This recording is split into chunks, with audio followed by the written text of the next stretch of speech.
For the pitch. That one in the zone! Outlaws win! Outlaws win!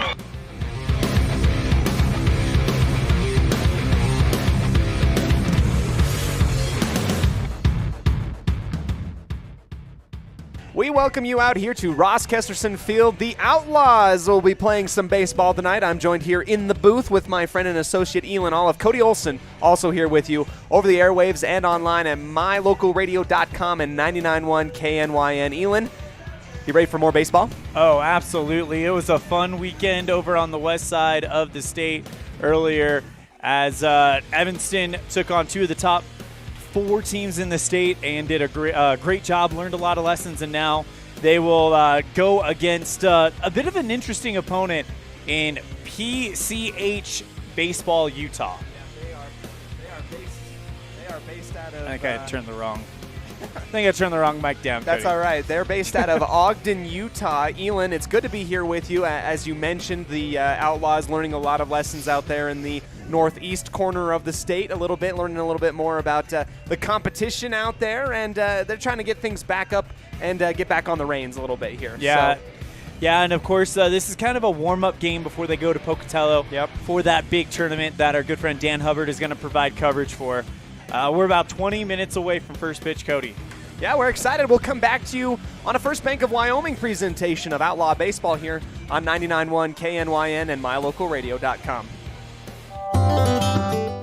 When it comes to protecting what you love, you want an insurance agent that cares more about your world or about what you need. And that's exactly what you get with me, Todd Jones, your Southwest Wyoming Allstate agent. I'm an agent who knows what it's like to live in Southwest Wyoming and one who wants to protect our way of life as much as you do. Contact the Jones Allstate Agency today for your free quote, 307-789-1541. Again, that's 307-789-1541. Allstate, you're in good hands. Allstate and affiliates offer products and services subject to availability, terms, and conditions. What do you do when you lose a tooth? Put it under your pillow. Under my pillow. Like a treasure chest so you could put it in. Why do you do that? Because then the tooth fairy comes. For the tooth fairy. So the tooth fairy can come get them. And then what happens? I get money. We may not be the tooth fairy, but we can still take care of your teeth. Bear River Dental in Evanston. In May of 2019, Uintah County School District Number 1 became the first school district in Wyoming to achieve a certified Level 1 on high reliability schools by the Rosanna Leadership Center. We're focusing on 3 levels. Level 1 is a safe and collaborative culture. Level 2, effective teaching in every classroom. And Level 3 is a guaranteed and viable curriculum. We are certified Level 1 in safe and collaborative culture. This is Superintendent Ryan Thomas. Congratulations to everyone in our district. Keep up the great work. Uintah County School District Number 1, Pathway to Excellence. There's nothing better than finding the perfect gift for someone. Whether it's a baby shower, birthday, or anniversary, Ivory and Iron has everything to make gift-giving fun. Come enjoy the beautiful atmosphere, mouth-watering chocolates, and beautiful floral arrangements. Ivory and Iron, 1101 Main Street, Evanston.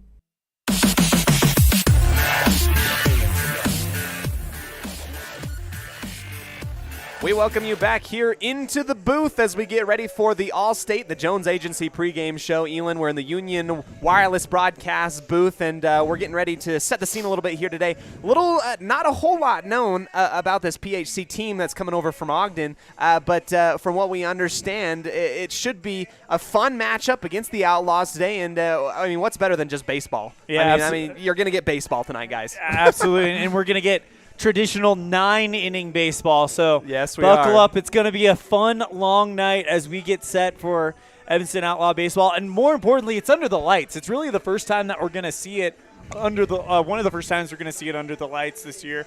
Excuse me. We had to wolf down dinner before the game. Yeah, and it's halfway down Elan's throat right now.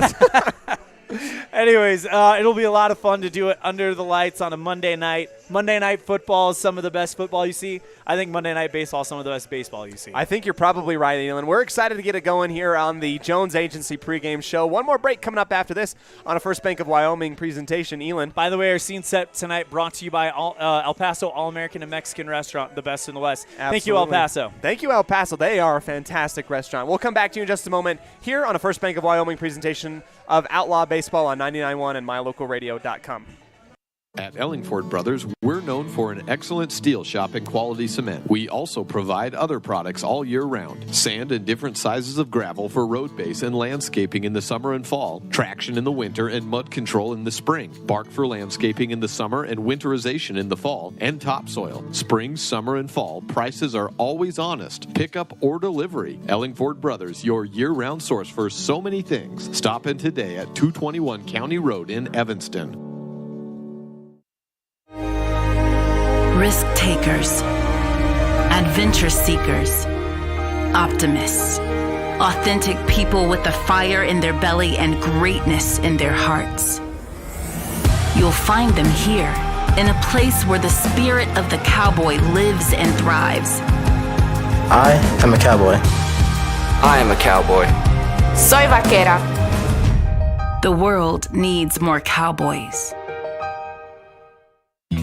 Gee, Tommy, you look amazing. Did you try something different with your enamel? No way. I wouldn't do anything to alter these pearly whites, but I did see Dr. McKay Frankham, who told me if I didn't floss, I could miss up 35% of food particles. Really? He told you that? Yep, and you know what? He's 100% right. I started flossing, and now I look better than ever. Wow, I want to see Dr. McKay Frankham. Well, give him a call. 307-789-8910. Easy to remember, right? That's super easy. Dr. McKay Frankham at 307-789-8910. I'll call today.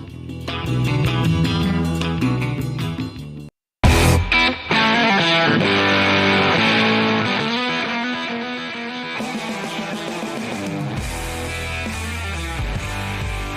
here in the Union Wireless broadcast booth, all in line for the OLSEN as we get ready. It's time for us to talk a little bit about our.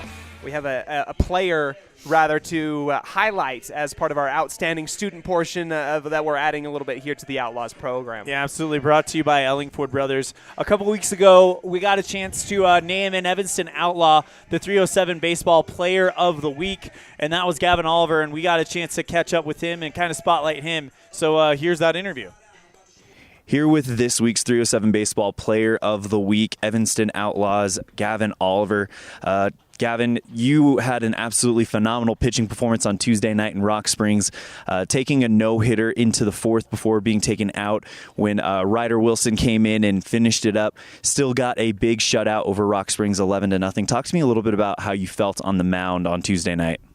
I think it's just about trusting your team, knowing that just throw strikes, and if they hit the ball, they hit the ball. You just got to trust in them to make the plays and get us out of the inning. When you look back at kind of how things were going, talk to me, is that the best your arm has felt all season? You didn't have a lot of appearances on the mound before that. I believe only 8 innings pitched going into it. But talk to me about how the arm was feeling just kind of going into that game. Yeah, I was feeling like my arm was probably the best all season. I'd been hurt like earlier in the season. My arm was a little sore, and then it kind of got better because we had a little break, and it was feeling pretty good that game.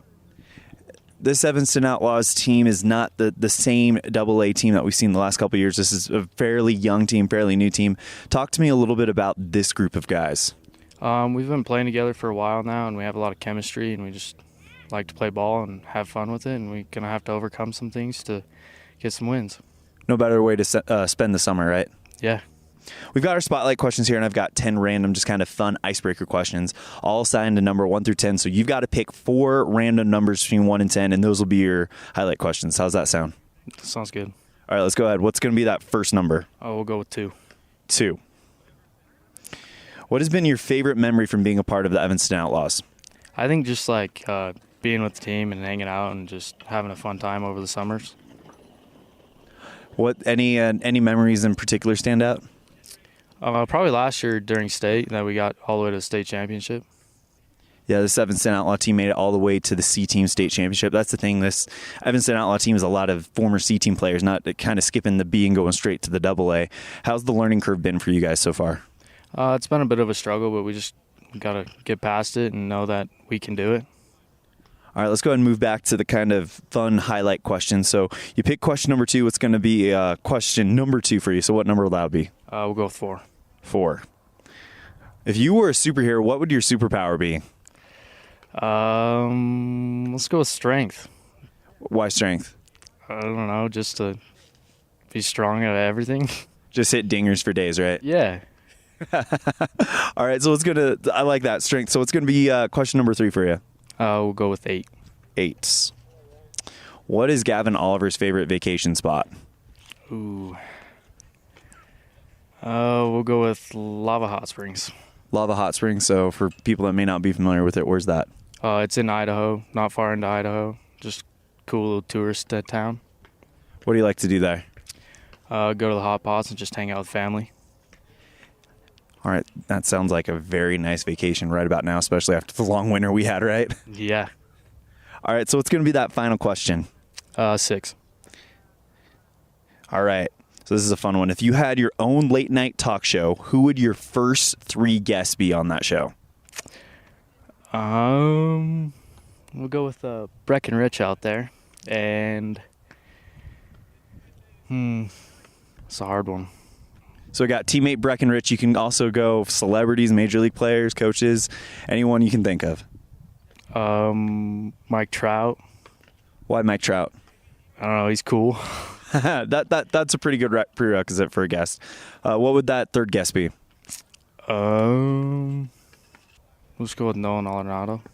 No, I like that one, Nolan Arenado. I mean, kind of broke my heart to see him go to the Rockies, but now he's just wrecking it over in St. Louis. Is he your favorite ball player right now? Yeah, he's pretty fun to watch. Yeah. Well, that is Gavin Oliver. He is our 307 Baseball Player of the Week out here in Evanston. Fun that we got to pick a hometown boy here for the 307 Baseball Podcast. Gavin, thank you so much for the time. Congratulations on a great performance on Tuesday in Rock Springs. Anything else before we wrap it up? No, I think that's all. That was an awesome interview that you had, Elan, with Gavin Oliver. You. He's a stud, and you are as well for interviewing him. We're grateful to have all of you joining us here on 99.1. Elan, any capping thoughts for that interview? No, and Gavin's really kind of kept that momentum going he found in Rock Springs. He had a great pitching performance against Wheatland in Game 1, and his bat has really come to life this season as well. So Gavin, definitely one of those players to watch for the future. We're excited to be able to cover baseball tonight. We've got one more interview coming up after this break here on the Jones Agency pregame show brought to you by Allstate. We'll come back to you in just a second on First Bank of Wyoming presentation of Outlaw Baseball on 99.1 KNYN. As high school sports fans, we know that sometimes you have to drive a long way to get to the next game. If you find yourself on the side of the road, remember that Freeway Tire in Evanston offers service calls and roadside assistance 24 hours a day, 7 days a week. It's a great idea to have your vehicle serviced, tires checked, and oil changed to make sure it's in top shape before your next long drive. Visit Freeway Tire today, your locally owned and operated tire shop. Freeway Tire, 217 Bear River Drive, Evanston.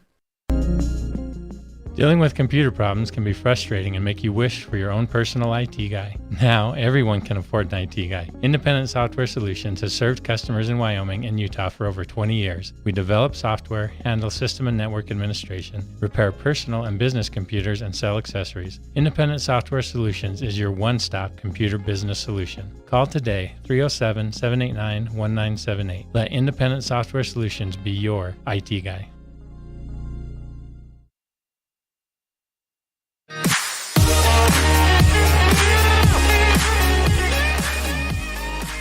Welcome back to the Union Wireless broadcast booth. Cody Olsen and Elan OLLIFF coming to you live here from Ross Kesterson Field. Elan, yes. Real quick, we need to mention that Gavin Oliver interview is brought to you by Ellingford Brothers. They are the sponsors of the standout student interview portion here on Evanston Broadcast on mylocalradio.com. So a big thank you to Ellingford Brothers. Yes, shout out to Ellingford Brothers. They do a fantastic job for keeping everybody, we're just grateful to have them on as a sponsor. And so we can give you some more Outlaw Baseball. Let's go ahead and dip into our interview with manager Nick Small. And we'll get a little bit more of insight as to what this game's going to be like. First pitch scheduled from about 6 minutes from now. We'll dive into that interview now.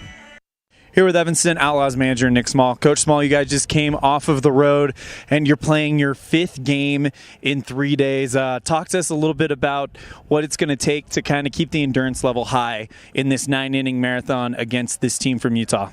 It's just going to be playing baseball. I mean, we've been practicing today anyway, so the kids are here to play baseball and nothing better than a live rep, so we're ready to go.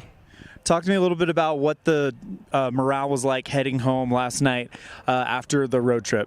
It was good. I think these kids know where they're at and what they were expected, and we're just going to keep to the grind and keep working hard, and we'll be up in Sheridan State Tournament, and I think we'll be a little better than what people expect us at that time. Walker Wilson was definitely a great performance over the weekend. 5 for 6 yesterday in Gillette in the 2 games. Talk to me a little bit how you felt like he was seeing the ball.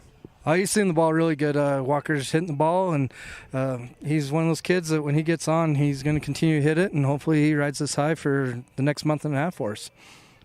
With this being the 5th game in 3 days, what are we looking at pitching-wise? We're going to be pitching by committee where we're headed this weekend to the tournament. Kids are going to be on a short pitch count, and we're going to see a lot of pitchers tonight. That's Coach Nick Small, Evanston Outlaw manager. Coach Small, thank you so much for the time. Anything else before we wrap it up? No, thank you, and go Outlaws. That was manager Nick Small of the Evanston Outlaws as we get ready for this game against PHC out of Ogden. This was a game that we learned a little bit about a week ago, Elan, and 9 innings of baseball. Yep. And PCH Baseball Utah. That is a mouthful. A little bit. We're going to butcher that one a few times. I think we should just call them Ogden because they're out of Ogden. Maybe Ogden. But I don't know. Anyway, this is a team of kids from all over that Ogden Valley area, and they've come together to be a travel team to try to give themselves a chance to get in front of some scouts to try to go on to the next level at college. So, and it's really cool that the Outlaws get a chance to come or to welcome this team and to play this team, because this is I would imagine this is a team that is on par with some of the best this state has to offer. Absolutely. Elan, we've got one more break, and then we'll come back to you with our keys to the game and get ready for our national anthem. So we'll go back. This has been a First Bank of Wyoming presentation of Outlaw Baseball here on 99.1 KNY and the Big Dog in Country, as well as on mylocalradio.com.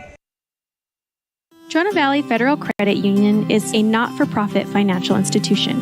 When you become a member, you are an owner of the credit union. We believe in people over profit, and that impacts the way we do business from our overall structure down to the smallest detail. Our philosophy sets us apart, and we're here for you. Earn more with our high-yield checking account, start a savings goal, check out our competitive loans, and much more. Become a member today. We're a caring partner dedicated to your financial success. Member NCUA. As your local Ricoh, Toshiba, and Sharp dealer, Mountain West Business Solutions represents quality office equipment that lasts. We work with each client to understand your workflow, your goals, and your bottom line. Whether you lease or purchase office equipment, we have many ways to work with you to provide the best products at the best value. We also service and provide supplies for HP printers. Call Mountain West Business Solutions today. Let us help you find the best solutions for you and your business. This presentation on mylocalradio.com is also brought to you in part by Hoover Chiropractic. With over 3 decades of experience, Dr. Todd Hoover can help you with all the chiropractic work you need, plus x-rays, blood work, a weight loss program, and can help you get rid of allergies and migraines. Dr. Todd Hoover with Hoover Chiropractic in Evanston.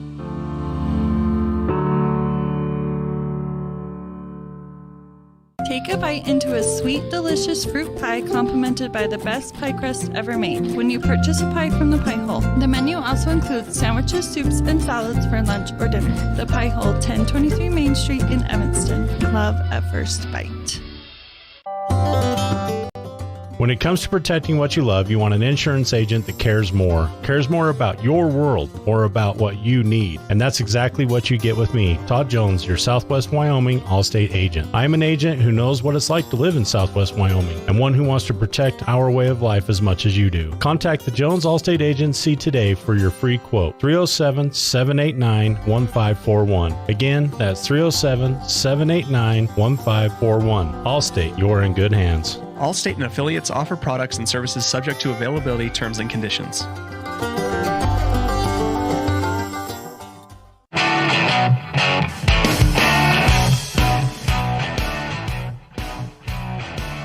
We welcome you back to the Allstate, the Jones Agency pregame show. Cody Olsen and ELAN OLLIFF coming to you live here from Ross Kesterson Field as we get ready.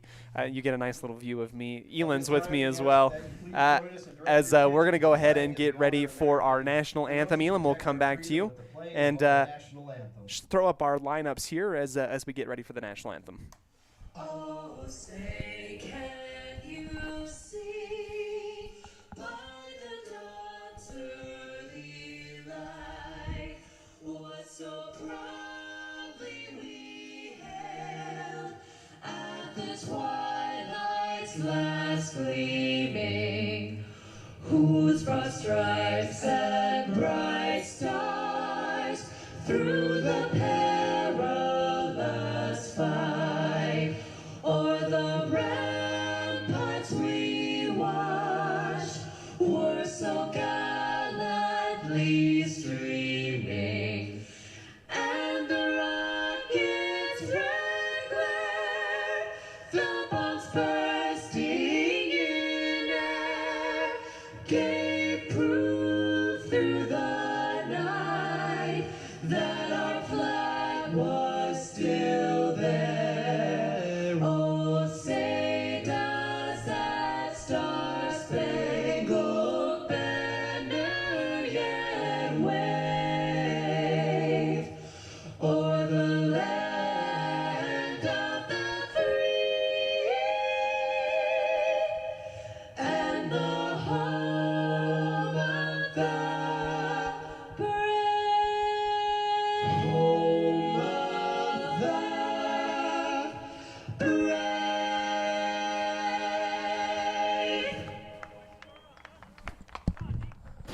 Let's play ball. All right, ELAN, we're back here in the Union Wireless broadcast booth. We just had our starters announced. We actually had a flyover as well, if you didn't see, a couple seagulls along with our national anthem today. Really cool. Our varsity starting lineup today, Breckenridge will be starting at pitching for the Outlaws today. Hank Allred catching, located on first, Braxton Bauer. Second base, I believe that is Baldwin. Cohen Morrow at shortstop. Got some numbers for Breckenridge. By the way, he is the leader on, the co-leader on innings pitched on the team. 26 innings pitched, 9 appearances, 6 starts, 1 win, 4 losses, 52 hits, 48 runs, 34 of them earned, 15 strikeouts to 18 walks at a 9.16 ERA. Awesome. ELAN, could you round off the rest of who's located out in the Ross Kesterson Field right now? We've got Braxton Bauer on first and Baldwin on second. Cohen Morrow at shortstop, and then on third base you want to pick up from there. Ryan Hoover stands on third, Damian Common in left, Walker Wilson playing center field, and Brody Clifton in right. Jackson Osborne, the extra hitter, is just going to be a hitter at this point. He could sub in at some point on the defensive side. Perfect. And now, ELAN, we've got a starting lineup from our Ogden team here. We have a lineup, our batting order. You want to go ahead, go through who we're going to be seeing we've first? Only got first names, so if you're a fan of this team, I apologize, but this is all we were provided with.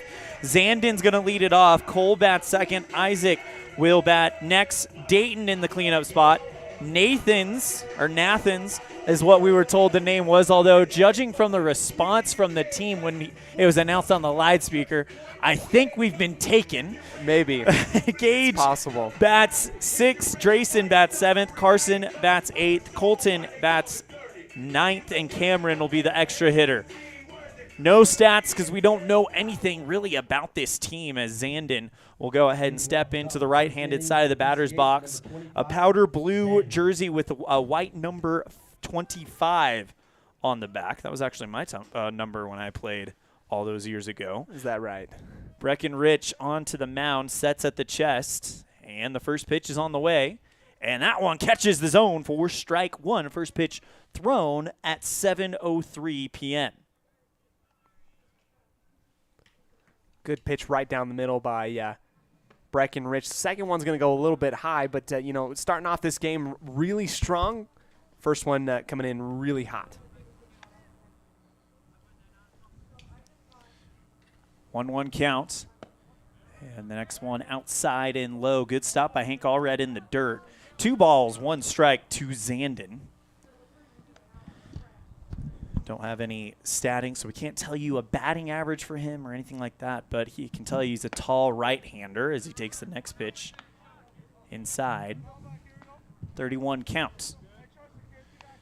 Rich trying to avoid giving up the leadoff walk. Sets at the belt, and the righty delivers. Swing and a miss for strike 2. A big swing by Zandon. 2 balls, 2 strikes to Zandon. Cole stands on deck. Isaac in the hole. Rich with the ball behind his back. Sets at the belt. The 2-2. Foul tipped into the glove. Hank Allred holds on to it, and it goes down as a strikeout. And 1 down for the PCH team.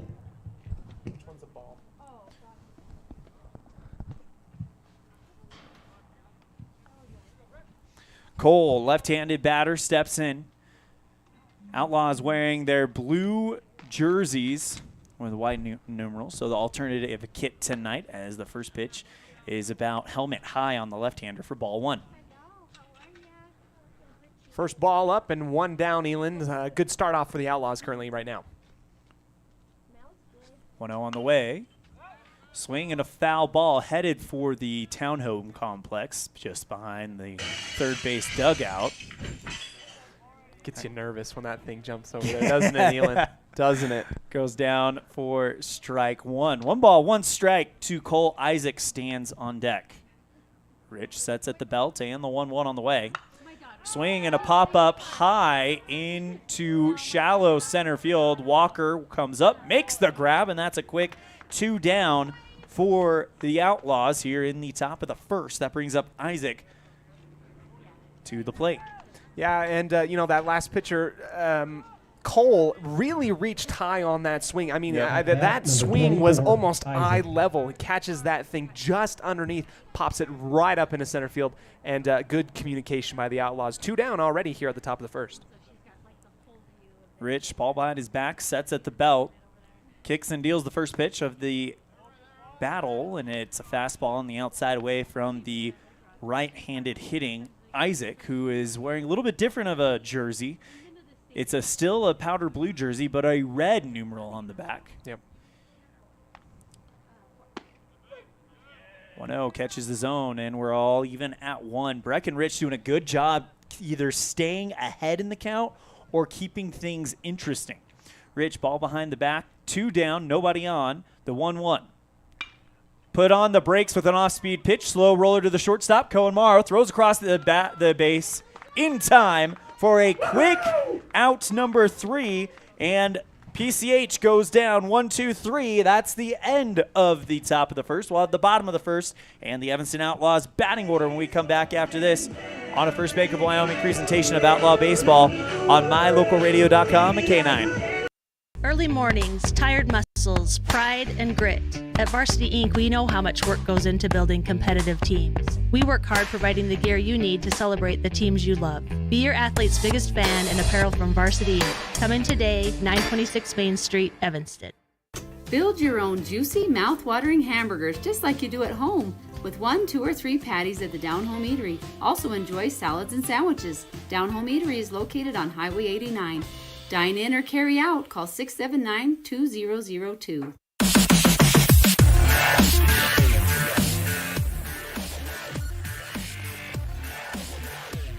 Back here in the, now we're getting ready for the bottom of the first. Cody Olsen and ELAN OLLIFF coming to you live here at Ross Kesterson Field. The Outlaws getting ready to bat up. First up in the order is going to be Walker Wilson.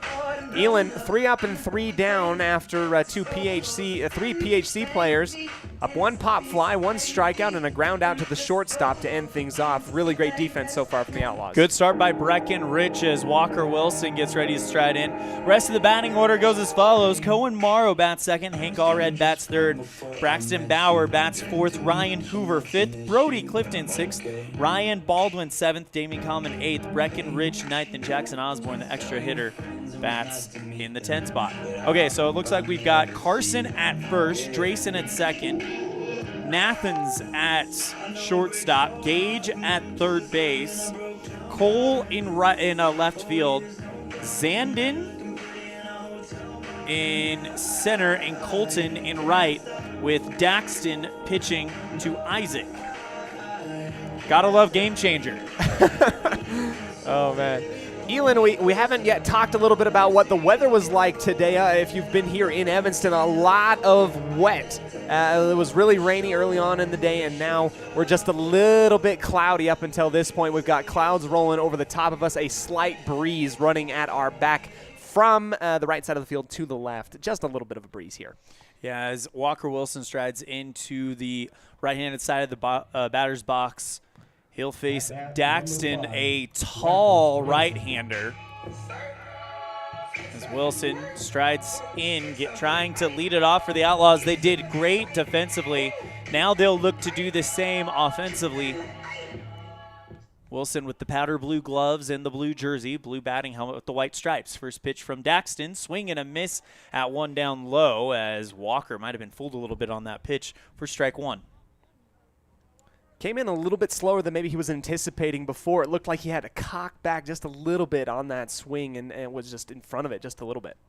Daxton with the big windup, and Wilson swings and connects. Chopper to the shortstop, in and out of the glove of Nathans, and Wilson is on with the error.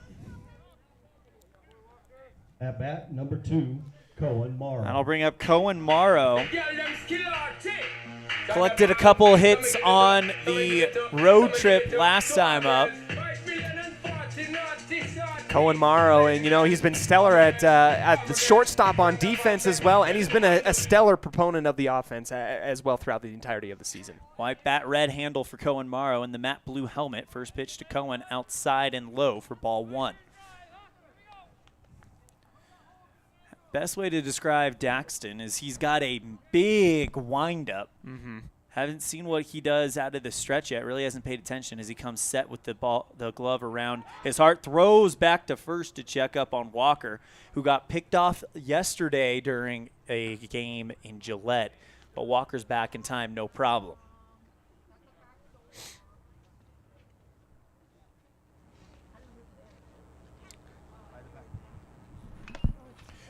Next pitch popped foul towards Hank Allred, who is the on-deck batter. Let's see if we can get rid of that buzz Get a little bit of the ambiance of our audience out here. 1 ball, 1 strike to Cohen Morrow. The pitch. Morrow takes that one low, 2 balls, 1 strike. One took a dive just in front of home plate. Got a hopscotch just a little bit into here. And back into the catcher. Able to stop that one just a little bit. 2-1 on the way, and that one misses down low.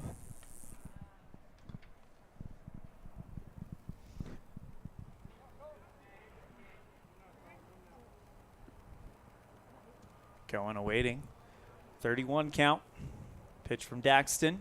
Swing and a miss for strike 2. And when it's right down the middle, why not? But Daxton just threw some heat on that fire. Cohen Morrow really took a chopper, took a swing on that one, wanted it bad. Now a full count here. Full count to Morrow, and he'll foul that one. Looked like it might have caught in a piece of his foot, but he appears to be all right. Bounced off the toe. Cohen rocking the blue stirrup socks. Classic baseball look. White batting gloves. As Daxton comes set. Full count offering. Morrow golfs this one up high and foul off the top of the Outlaws dugout. Dedicated to Outlaw legend Braden McDonald last year. Still a full count offering to Cohen. Runner on first is Walker Wilson, reached on an error by the shortstop. Morrow pops this one up in foul territory, but Isaac throws up the catcher's mask and makes the catch behind the plate for out number 1.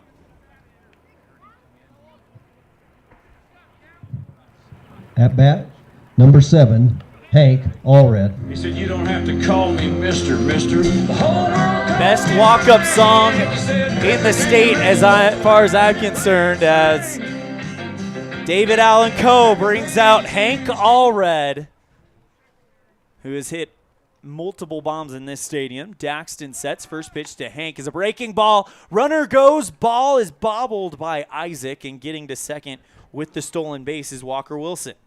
Puts him in scoring position with 1 down. Hank Allred,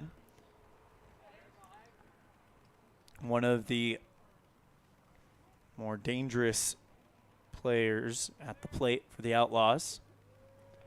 The pitch, Allred takes that one inside and makes it 1 ball, 1 strike. Braxton Bauer stands on deck. Ryan Hoover in the hole if we get that far.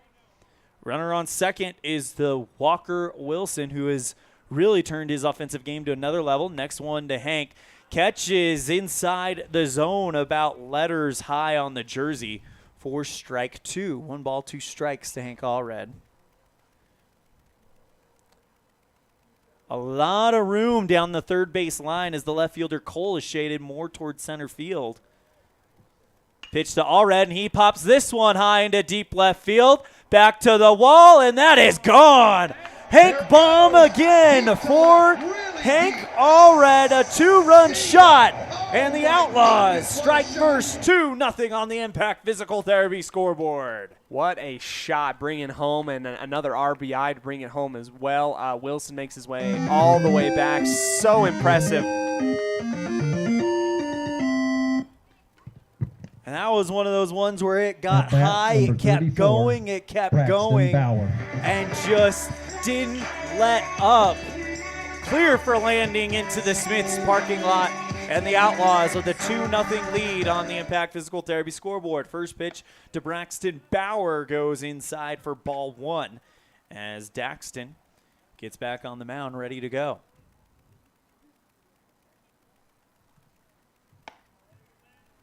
1-0 goes inside. 2 balls, no strikes to Bauer. Ryan Hoover stands on deck. 2-0 turns to 3-0, and I don't know if Bauer has the green light in this situation. He may be holding the entire way. We've seen Bauer go after him in this situation as well. He's going to take the walk this time. 4-pitch walk to Braxton Bowers. That pitch was well outside. Great snag by Isaac, though, to kind of keep that one. 15, that'll bring up Ryan Hoover. And you can't help but think about that doubleheader against Cheyenne, where last time, I believe, we saw Hank Allred hit a homer. Hoover followed up with one of his own later on as Daxton comes in. Hoover chops this one down the third baseline. It takes 1 bounce and goes foul.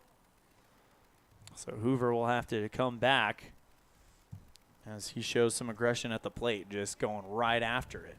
He thought initially that was going to go immediately out, but it actually did a 1 hop into the infield and then decided to take a little bit of a stroll and a roll outside of bounds. Brody Clifton stands on deck if Hoover is to reach. Only 1 down, and the Outlaws already bringing in 2 as Daxton steps off the mound. And, you know, this game, it doesn't count towards conference. It's not a conference game. It's a team they probably won't see again, as the next one to Hoover is inside. 1 ball, 1 strike. But this could be a huge confidence booster for you as you get ready to go to Idaho to play in that Pocatello tournament. If you can take care of some business and really keep pouring it on like what we've seen them do. They looked great defensively. They respond offensively, and they're up 2-0 here in the bottom of the first. Hoover, fly ball, deep center field. Back, and that drops. It bounces off the wall. 1 hop. Heading for third is Braxton Bauer, and the throw third is not in time. It's a 1-out double for Ryan Hoover. Bauer on third. And the Outlaws with 2 in scoring position for Brody Clifton. Thing was just put on a rope, just up and over the top of the center fielder for PCH. Really good shot. Ryan Hoover almost catching up to Braxton Bauer because Braxton had to hold up at first thinking that they may be caught in center field.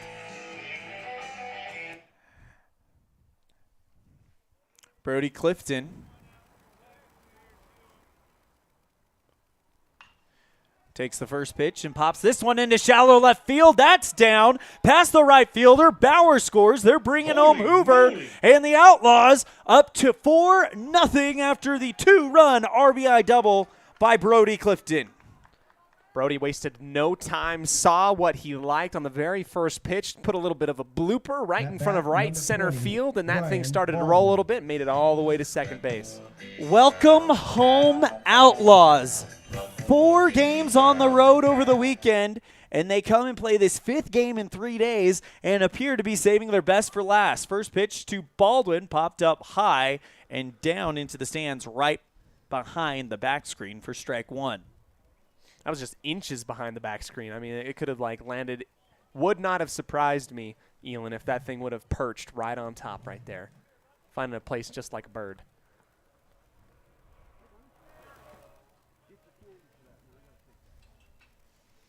Daxton checks the runner at second and steps off the mound, making Brody Clifton go back to second. Damian Common stands on deck. Breckenrich in the hole, and the Outlaws looking to bat all 10 around here in the first. Only 1 down as Evanston leads it 4-0 on the Impact Physical Therapy scoreboard.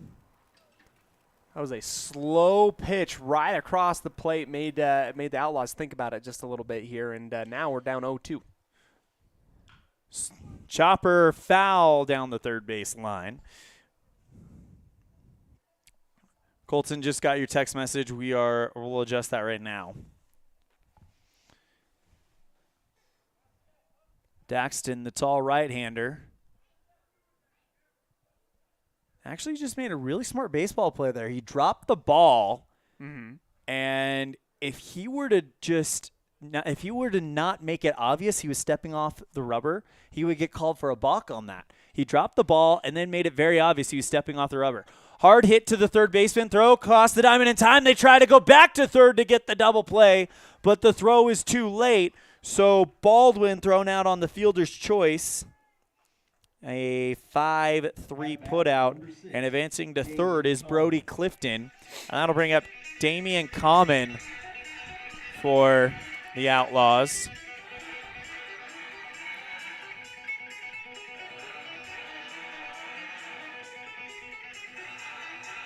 Damian Common does a fantastic job both offensively and defensively for the Outlaws. First pitch high and outside to the right. That's going to be the first ball for Damian. 2 outs here in the bottom of the first. The Outlaws are up 4-0 over Ogden. Colton, we just pulled the crowd mic. Will you text me and let me know if that's better? Next pitch inside to Common. Damian had a heck of a play, a diving forward catch this weekend in left field.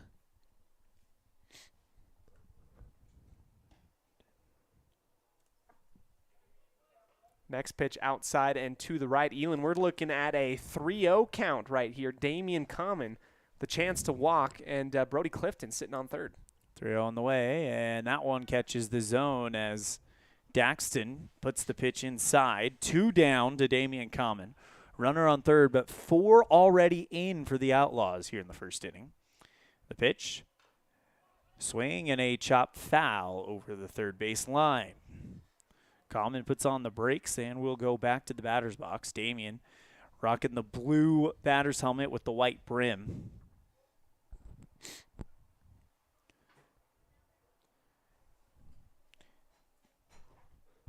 PCH, powder blue jersey, white caps. Swing and a miss for strike 3. Drop third strike.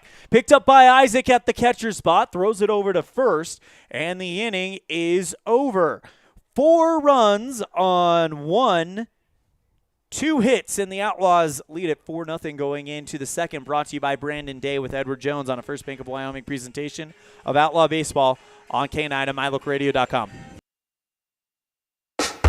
Signage is a critical part of your business. It helps customers find your front door. Rocky Mountain Sign will provide you with expertly designed signs, LEDs, channel letters, as well as skillfully cut signage using wood, metal, plastic, and other mediums to help your customers find you with high-quality signage. Using the best technology, designs, and installation by Rocky Mountain Sign. Your signage says a lot about your business. Work with the professionals at Rocky Mountain Sign, 243 7th Street in Evanston, Wyoming. At the Evanston Walmart, you'll find all the tools students need to succeed. Our team is committed to providing quality products and an excellent shopping experience. Stop in today. 125 North 2nd Street, Evanston. Walmart. Save money, live better.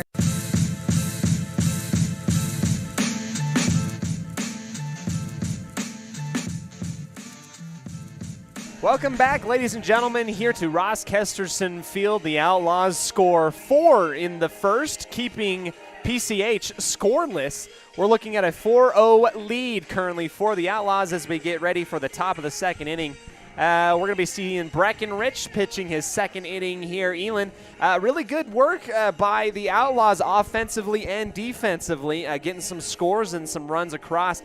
Right now, Evanston on the year 10-17. Now, with that score and that record, they're really trying to look for their first conference win. This game, of course, not going to count in that category, but they have a chance to go play Jackson next week. Yeah, and that'll be a week from tomorrow night, if I'm not mistaken. Cody Olsen will be in the Union broadcast booth for that one. Yes, I will. You'll catch me out in beautiful Jackson, Wyoming. Beautiful ballpark, too, Giants Park. Absolutely. So here we go. We got Dayton, up to bat first. Breckenridge eyeing him down. Belly button set. The first pitch. That one's caught high. Shallow center field. Pop fly. This is a reach, and it's going to be an error dropped by Baldwin, who came all the way back into center right field, and I think he might have just lost it a little bit in the sun, and the wind carried it just a little bit. It's going to fall down harmlessly right into right center field, and Dayton is going to go ahead and make it to first base off the error. Daxton advancing to first, and he'll get the hit, and that'll bring up Nathans. Nathans here, the right-handed hitter, looking right at Breckenridge. Runner on first. No outs here in the top of the second.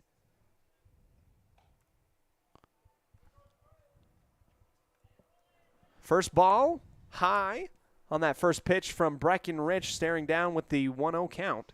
By the way, the second inning brought to you by Brandon Day with Edward Jones. Second pitch, this one low and to the right, staring down a 2-0 count here. This is Nathans, depending on who you ask here in the ballpark today. Right. 2-0 count, Breckenridge checking over at first base, runner on first. The 2-0, high, just barely skimming the top of the strike zone. We're looking at a 3-0 count currently right now.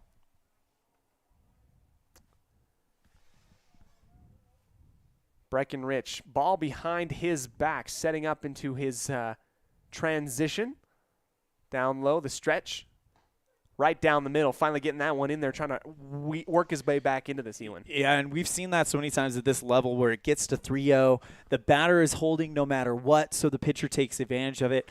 And instead of making 2 pitches to get back into it, now you've only got to make 1. The 31, high, just a little bit, and that will be the first walk of the ball game for the Outlaws. Breckenridge sending Nathans over to first base. Runners on first and in scoring position on second. Number 2, Gage. Here comes Gage now up to the plate. Ogden here, finally getting some people on base, something that they were not able to do in the first inning. Now have 2 people on and nobody out. Breckenridge setting up for the first pitch. This one right down the middle. Great pitch right there, and that had a little bit of heat on it as well. We talked about a little bit in the first inning that Rich was very effective when he got ahead in the count, and that's exactly what you need to do with that first pitch strike. First pitch strike really does that. A throw out to second base. That's going to go in between the legs here, and Baldwin misses that one. Ball goes into center field, back over to Cohen Morrow, and the runner will advance from second to third.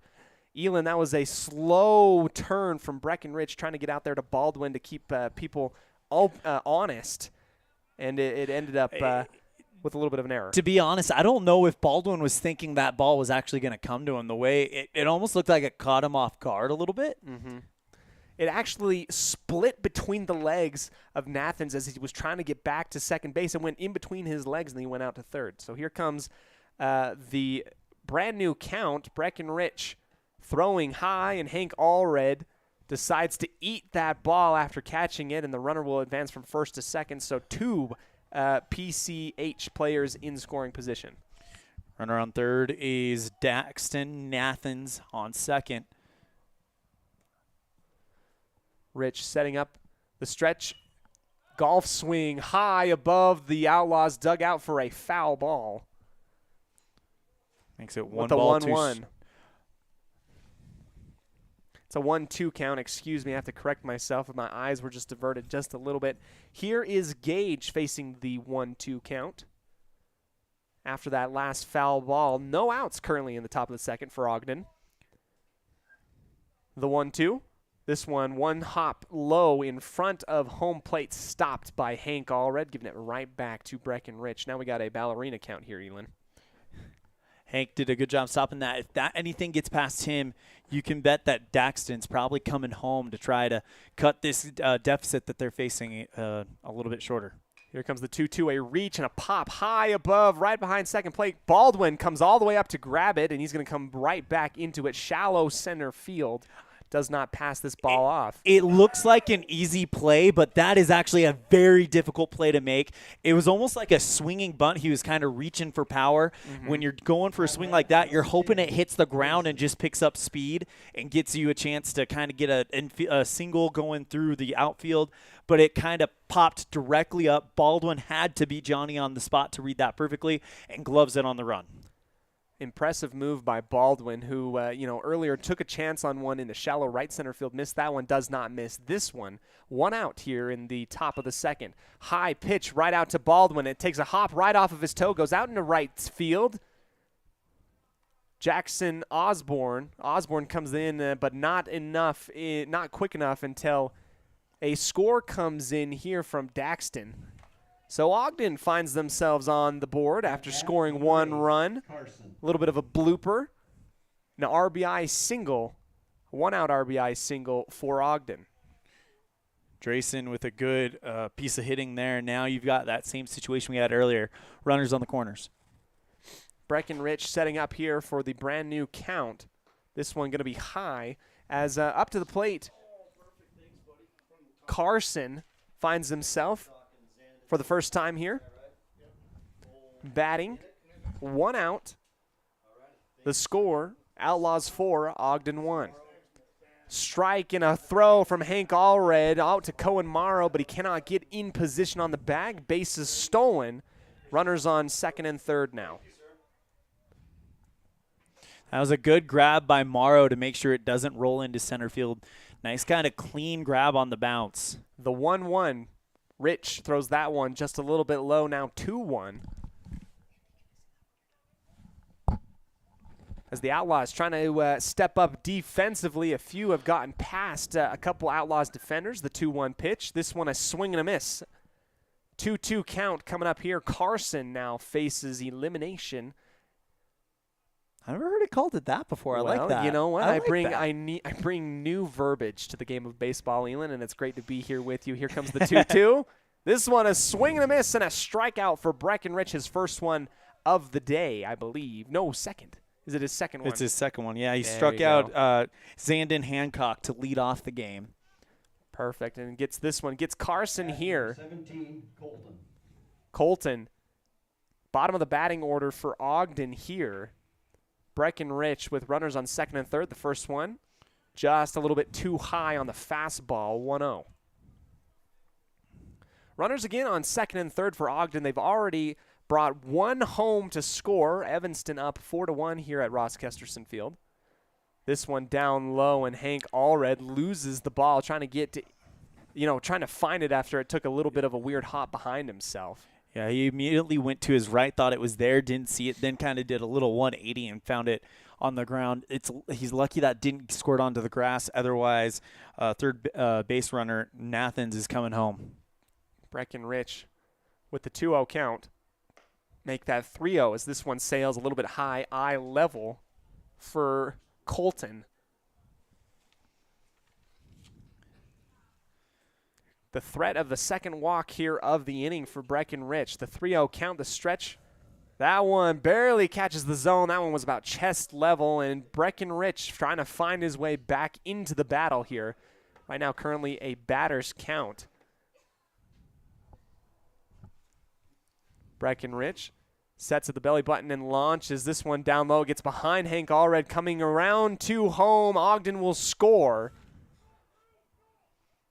And that is 2 scores here in the inning for Ogden after the pitch goes awry behind Hank Allred. It wasn't going to matter anyway as Colton makes his way out to first base. Runners splitting each side on first and third. The score now 2-4 in favor of Evanston. Zandon Hancock.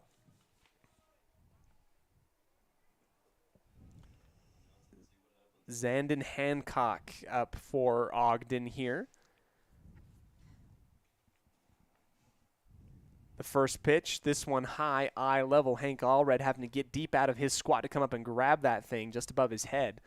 The 1-0 count. Elan, we're seeing a little bit of Ogden coming and scoring and taking back, trying to come and match what Evanston did in the bottom of the first. Second pitch, this one also high. A throw out to second base is going to take a hop and an error. Oh! And the runner at third will come home. A successful steal at second, and now Ogden has come all the way back and has brought themselves within 1-run score of Evanston here in the top of the second. Drayson Murray just putting on the Jets when he saw that ball. It could have been a whole lot worse. Ryan Baldwin did exactly what he needed to do at the second base when the ball bounced high over the head of the shortstop, Cohen Morrow, and was able to glove it. This one high into left field, pop fly right into the sun, and that one is grabbed by Damian Common as he lost his hat. Good thing those glasses really help him out. That is going to be the end of the top of the second. Ogden scores 3 as we get ready for the swap of into the bottom of the second inning. We will go here on the First Bank of Wyoming presentation of Outlaw Baseball here on 99.1 and KNYN on mylocalradio.com.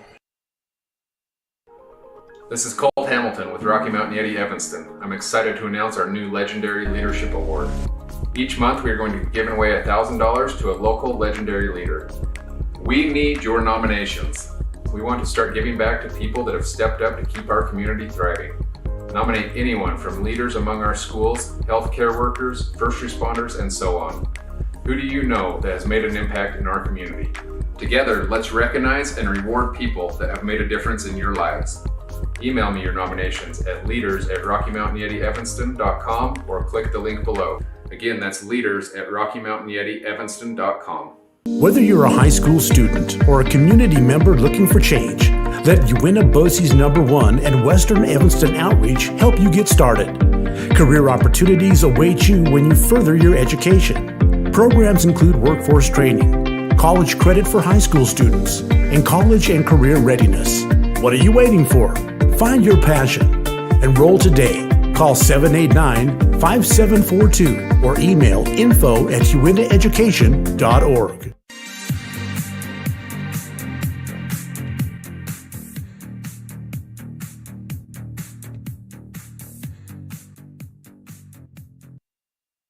Welcome back here to the bottom of the second inning. Elan Evanston scores 4 in the first inning. Ogden matches at the top of the second, scoring 3 of their own. And now we're going to go back to the very top of the batting order, I believe.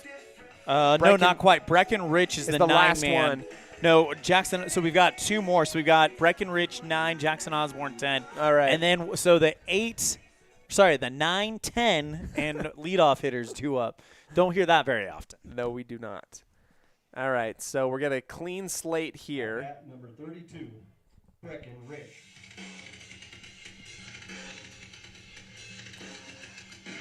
Rich doing a good job on the mound, still on line for the win as he started this one.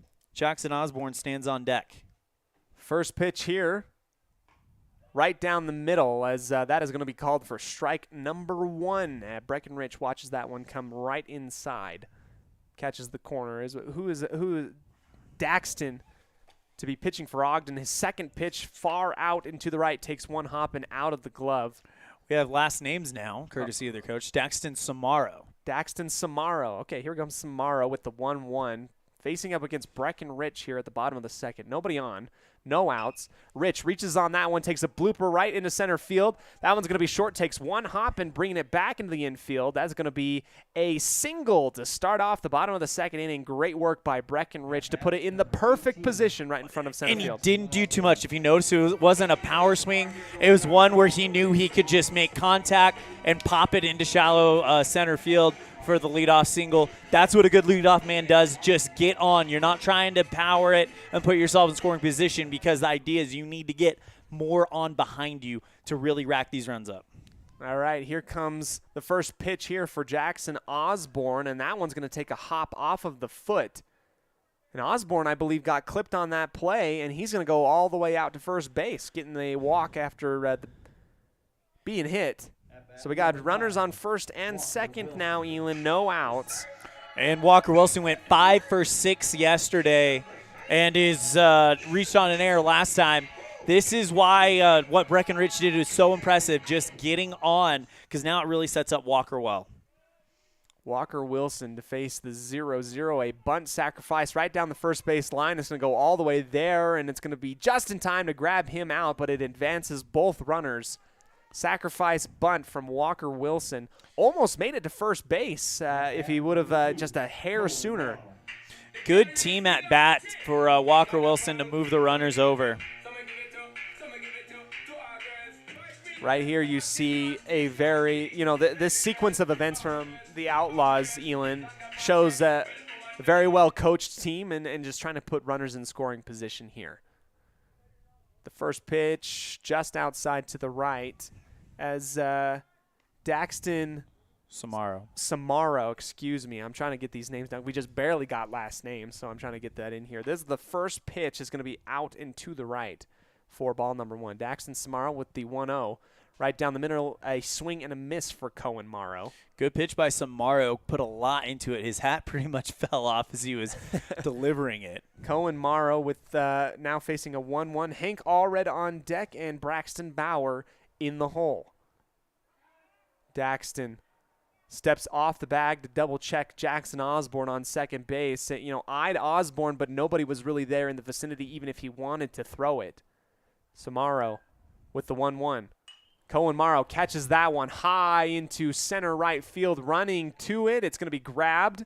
Sacrifice, pop fly. Jackson Osborne will make it to third, and around the corner comes Breckenridge to extend the lead on the run, bringing it home. Good sacrifice RBI for Cohen. And now you've got the man who sent one into the Smiths parking lot up next. Hank Allred v. Daxton Samaro. Runner on third. Evanston up 5-3 in the count. The first pitch. Hank Allred watches that one go right down the pipe for a strike number 1. It was interesting. Right after that pitch got there, he looked right at Coach Hoover on the third base line and nodded like, yep, that's where they're going.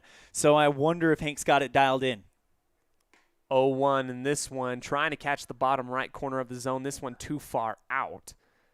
And now we got a split count of a 1-1. Hank Allred, you can feel the energy. Hank wants it. He stepped into that last one. He's waiting for something to come down the pipe. Here's the 1-1. This one high. Samaro giving a 2-1 count to Hank Allred. Samaro put on the brakes there through the off speed, tried to get Hank out in front of it, but Hank saw that it was too high and just held up. Mature play by Hank Allred. Jackson Osborne on third. 2 outs and another ball out to the right. Now, right now, if you're Daxton Samaro, you've got to throw something in the zone because Hank's not going to fish for anything. He's shown that in these last 2 at-bats now. Samaro, batter's count. right down the middle, and Hank Allred was 2 steps down the line thinking that was going to be ball number 4. Strike was called, and now we have a full count here. 2 outs, 5-3, runner on third here in the bottom of the second. The full count pitch from Samaro, setting at the chest, the launch, out and to the right, and now he will get his walk. Here comes Jackson Osborne all the way home, makes it in time. Passed ball kind of bounces away from catcher Isaac Valdez. Osborne comes home, and with 2 down, it just keeps rolling for the Outlaws. Offense coming in bunches currently at the moment as the lead extended 6-3, doubling up the 3 that has been put up by Ogden in the last inning. Samaro, number 47, will strut back all the way onto the mound, adjust his cap. This is a left-handed pitcher, Elan, something I don't believe that I mentioned at least. Braxton Bauer stares down the first one, and that one's going to go just at chest level, a little bit too high for ball number 1. Hank Allred stretching, giving Samaro a little bit to look at here, and Samaro's going to go back to first easily in time. Hank Allred will slide head first back to first base safe. Samaro's done an impressive job adjusting to the different strike zones, because when you look at Braxton Bauer, he has a very tall, upright batting stance. That is a much bigger strike zone than what Hank Allred was giving him earlier. The check, and Bauer almost committed the entire way, did not do so, and now we have 2 balls, no strikes, runner on first, and 2 outs here in the bottom of the second. Evanston up 6-0 against Ogden. Braxton drew a walk last time and came around and scored. Bauer catches that one, takes a shot, laser beam in between the shortstop and third base. That advances Hank Allred out to second. Braxton Bauer with the single, advancing forward. Runners in scoring position and on first. Ryan Hoover now up to bat. Hit a big double to set things up in the first last time. Would love to do it again here in the second inning, brought to you by Brandon Day with Edward Jones. Special shout out to Brandon Day and Edward Jones for being a proud sponsor and supporter of the Evanston Outlaws. Samaro, left-handed pitcher, sets all the way up at his left ear, checks back at second base, lifts the leg and launches on the first one. Ryan Hoover watches that one go just inside, does not break into the zone, a 1-0. Late here in the second inning. Outlaws have stated about 2 outs for the last little while, but have been kept alive by great offensive performances by a couple different players. The second pitch, high and outside to the right, 2-0 count. Another one seeing Samaro throw so hard his hat comes off.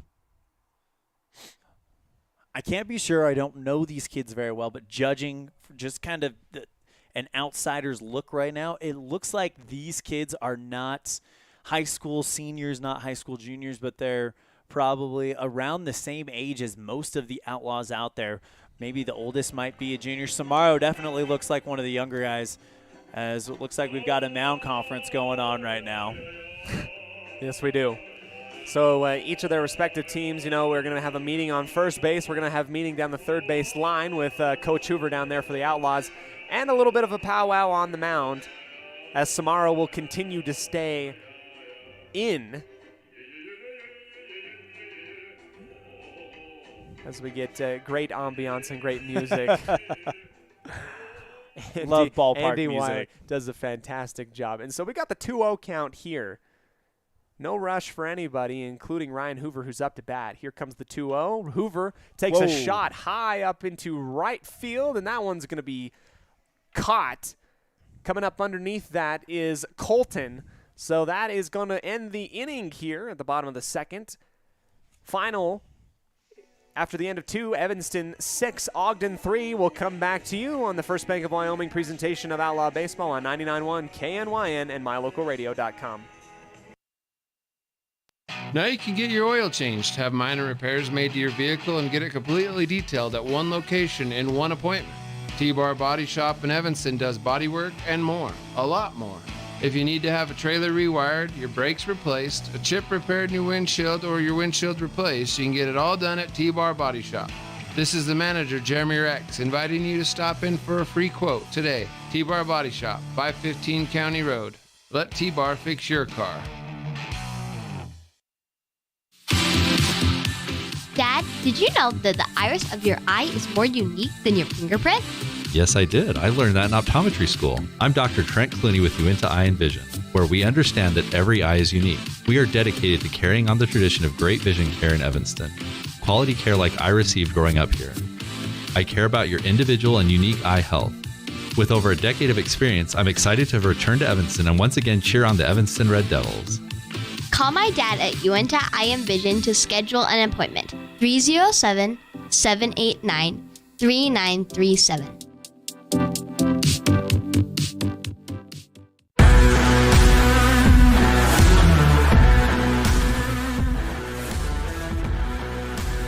Outlaws lead 6-3 on the Impact Physical Therapy scoreboard as we enter the third inning. Brought to you by Uinta Eye and Vision. Our vision is to help improve yours. Due up for PCH Baseball Utah, it'll be Cole Minnock, the second batter, Isaac Valdez, the catcher, and the pitcher Daxton Samaro, the 2, 3, 4 batters in the lineup for PCH Utah's. Breckenridge goes out there for inning number 3 of work as the clouds are darkening. Yes, and can you believe just over 24 hours ago we were in Gillette and it was around 90 degrees over in Gillette yesterday. Elan, you and I both just got back. You got back from Gillette yesterday. 2 days ago, we got back from Casper, Wyoming, where we covered the 49th annual Shrine Bowl, and it was about 90 degrees out there. I was, camping out on the turf, and maybe my shoes got a little bit melted. It was warm for June, Elan. Absolutely. I told you to wear the shorts. That's what. You would have liked that, wouldn't you? Oh my God. Breckenridge on to the bump. Cole Minnick flew out to the center fielder Walker Wilson, one of many victims of Walker this season, who has played absolutely fantastic out in center field. Minnick, the left-handed batter, silver bat with a black handle. First pitch from Rich. Fastball right down Front Street for strike 1. I think you're right, Elan. You mentioned this before. When Breckenridge gets ahead in the pitch count, he seems a lot more comfortable throughout the rest of the pitching battle. 0-1 on the way. Swing and fouling that off of his foot, Cole Minnick. And that's insult to injury. Not only does he get hurt, he's now has to take it for a strike. Yeah, that's it's a huge bummer. And, grab your knee, young man. Grab your knee, because that probably grabbed his upper thigh. Yeah. It doesn't feel very good. No, that did not feel great at all. As the infield rushes in, and I mean they are sprinting in. Yeah, they are. Maybe trying to stay warm or something like that. Speaking of that infield, let's take you through it. Braxton Bauer at first base, Ryan Baldwin at second, Ryan Hoover at the hot corner, Cohen Morrow at shortstop. Outfield with Damian Common in left, Walker Wilson in center, Brody Clifton and Jackson Osborne alternating, it looks like, as Brody Clifton is now in at right field. 0-2 count to Minnick as the pitcher's payoff comes, and a fly ball into shallow right field. That's down for a base hit, and Minnick leads off the inning on base. It's the best thing he probably could have done there. He was down big in the pitch count, and might have been battling through a Charlie horse or something else. And he still made it to first. That's gritty. That's tough baseball there from that young man. That'll bring up Isaac Valdez, who ground out to the shortstop last time. Outlaws at double play depth as Hoover at third is crouching in. Rich, first pitch. Ball 1 inside at the knees. Fastball from Rich, as it looks like we've got a new pitcher warming up in the bullpen for PCH. Rich eyes the runner at first, kicks and deals. Down the middle for strike 1. That thing dropped at the very end, Elan, and it hit right in the center of the strike zone. I don't know if the batter was expecting it, but it looked pretty from up here. Cole Minnick at first, definitely looking like an potential aggressive base runner, as a swing and a chopper at the shortstop. Cohen Morrow bobbles it, picks it up bare hand, throws it over to first, and he's just a bit late for the out. Runners on first and second with nobody down for Daxton Samaro, the pitcher. That was a cannon shot from Cohen Morrow, just a tad late. If the bobble there, just a little bit too much for him. And Breckenridge, I think, is going to be giving up the baseball and the mound here. Yeah, we heard from Coach Small saying that every pitcher is on a tight leash pitch count considering they have a big tournament starting on Wednesday. We're going to go ahead and take a break. We'll tell you about the new Evanston hurler when we come back after this on a First Bank of Wyoming presentation of Outlaw Baseball on K9 and MyLocalRadio.com. Ready has provided safety and excellence in the industrial construction and support services since 1982. We have the crews and equipment for hydro excavation, dirt and equipment hauling, as well as produced and potable water hauling. We also offer septic tank cleaning services, portable toilets, and roll-off dumpster rentals for facility shutdowns, on location or for your next outdoor event. Call us today to discuss how we can help with your next project. Interested in joining our team? Visit ReadyUSA.com. We are ready. Whatever takes you to Evanston, whether it's high school sports, a teaching conference, music festivals, speech and debate, or your job, always book your hotel reservations at the Best Western Dunmar Inn. With 165 ground-level rooms on 10 acres, the Best Western offers everything you need, including newly renovated rooms, a business office, workout room, outdoor pool, and full-service restaurant, plus complimentary breakfast with every stay. Whenever you're in Evanston, make your hotel reservations with your friends at the Best Western Dunmar Inn.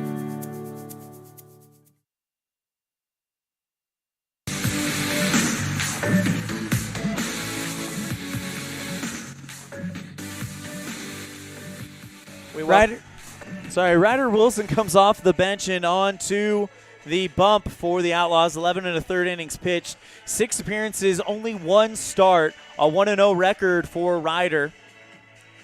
5 earned runs, 6 strikeouts, 5 walks, and a 3.09 ERA for Ryder Wilson. As we've heard, it's going to be, Cody, it's going to be pitched by committee for the Outlaws. Even more so than maybe what we've seen before earlier in there. This is very, very, from what Coach Nick Small said and what you've told me, it's very, very short leash, precise short leash for the Outlaws and their pitching staff today.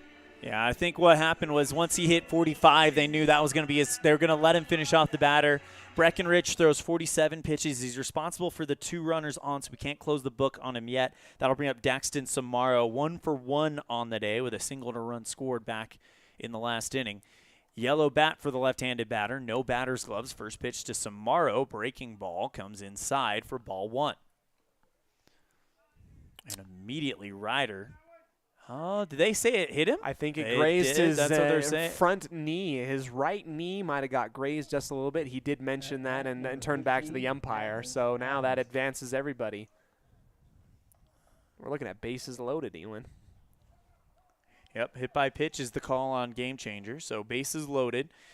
Cole Minnick on second, Isaac Valdez on second. Minnick on third.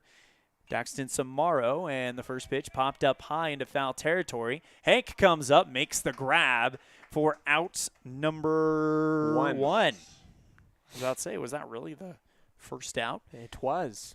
It was indeed. Bases loaded for Gage Sutton. Popped out to the second baseman last time up. Number 2, Gage. Outlaws lead at 6-3 on the Impact Physical Therapy scoreboard, but a chance for PCH to take a lead of their own if they're able to bring home the man at home. He represents the go-ahead run. First pitch down low in the dirt. Great stop by the, I say, future All-State catcher Hank Allred. There you go. Mark it down. Sketch it or etch it in marble. Sketch it in marble. Sketch it in marble. Etch it, sketch it in marble. Etch it, sketch it. A 1-0 on the way. Up high over the head of Gage Sutton. 2 balls, no strikes. Ryder Wilson.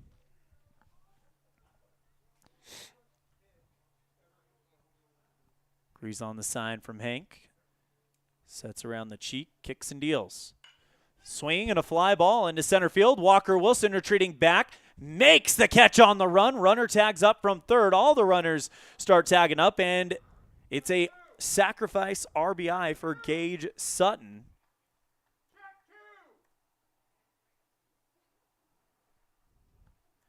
So a sacrifice fly into center field and an RBI brings home Cole Minnick. And, 2 came in. Looks like 2 did come in. So Cole Minnick and Isaac Valdez both came in. I'll just say Valdez must have been hauling in order for that to be the case, because you usually don't get 2 runs in on a out like that. First pitch, strike down the middle to Drayson Murray for strike 1. Outlaws lead. I'm going to count it. What's it say on the scoreboard? 6-4 on the official scoreboard. I think we're going to be 6-4 on, as well, yeah, until at least that changes. Yeah, it's also 6-4 on Game Changer. Runners on the corners, and a ball headed for the gap between second and third, rolls into left field, and the run scores from third. I guess they'll force my hand. I guess we'll go 5. Isaac scores, and it's 5 for Carson Christensen. PCH and 6 for the Outlaws. Runners on first and second. Drayson on first on the RBI single. Daxton Samaro on second. I'll bring up Carson Christensen, and he'll pop the first pitch up high into center field. Wilson dives. Can't get it. It's past him off the wall, and PCH look to take the lead on a 2-run RBI triple for Carson Christensen. We'll call it a double. I think it's a double that he stretched into a triple. Either way, it brings home 2. And PCH leads it 7-6 after being down 6-3 going into this inning. At bat, number 17, Colton. I'll bring up Colton. 0 for 1 on the day. Runner on third. 2 away. Pitch from Wilson. And the first pitch jammed him and pops it foul. No balls, 1 strike. Colton. Cameron stands on deck. Zandon Hancock in the hole. Ryder Wilson, the pitcher, set to the cheek, kicks and deals. Off-speed pitch hits the runner, or hits the batter. And already taking his base, Colton puts runners on the corners for Cameron. At bat, number 25, Zandon Hancock. Check that. It's going to be Zandon Hancock. So they may not be batting 9 anymore, or 10 anymore. I don't know. They like to keep us on our toes up here in the booth, Elin. That's what they do. First pitch misses away for ball 1 to Zandon Hancock, and that's what it says on Game Changer. So they may not be batting 10 around anymore, which would make my stat keeping a whole lot easier. If anyone knows of a baseball scorebook with 10, let me know for little rare moments like this. Swing and a miss for strike 1. 1 ball, 1 strike.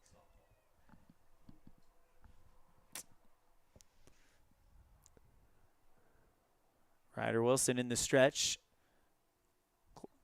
Glove on the left knee. Comes set and the pitch. Swing and a miss for strike 2. And the Outlaws, who trail by 1 now here in the top of the third, brought to you by Uinta Eye and Vision. Our vision is to improve yours. 1 strike away, Elin.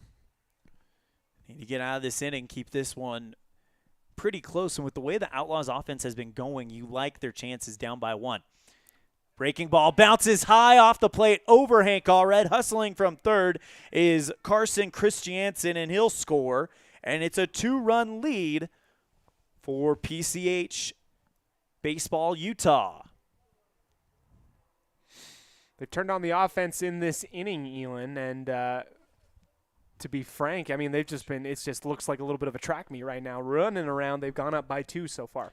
5 in for the away team. Wilson with the pitch, swing, and a foul tip into the glove, and that's the strikeout that ends the inning. 5 runs come in, and the Outlaws trail by 2 going into the bottom of the third on a First Bank of Wyoming presentation of Outlaw Baseball on K9 and MyLocalRadio.com.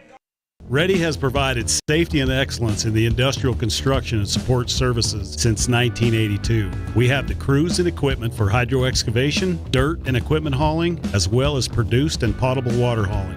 We also offer septic tank cleaning services, portable toilets, and roll-off dumpster rentals for facility shutdowns. On location or for your next outdoor event, Call us today to discuss how we can help with your next project. Interested in joining our team? Visit ReadyUSA.com. We are ready. Whatever takes you to Evanston, whether it's high school sports, a teaching conference, music festivals, speech and debate, or your job, always book your hotel reservations at the Best Western Dunmar Inn. With 165 ground level rooms on 10 acres, the Best Western offers everything you need, including newly renovated rooms, a business office, workout room, outdoor pool, and full service restaurant, plus complimentary breakfast with every stay. Whenever you're in Evanston, make your hotel reservations with your friends at the Best Western Dunmar Inn.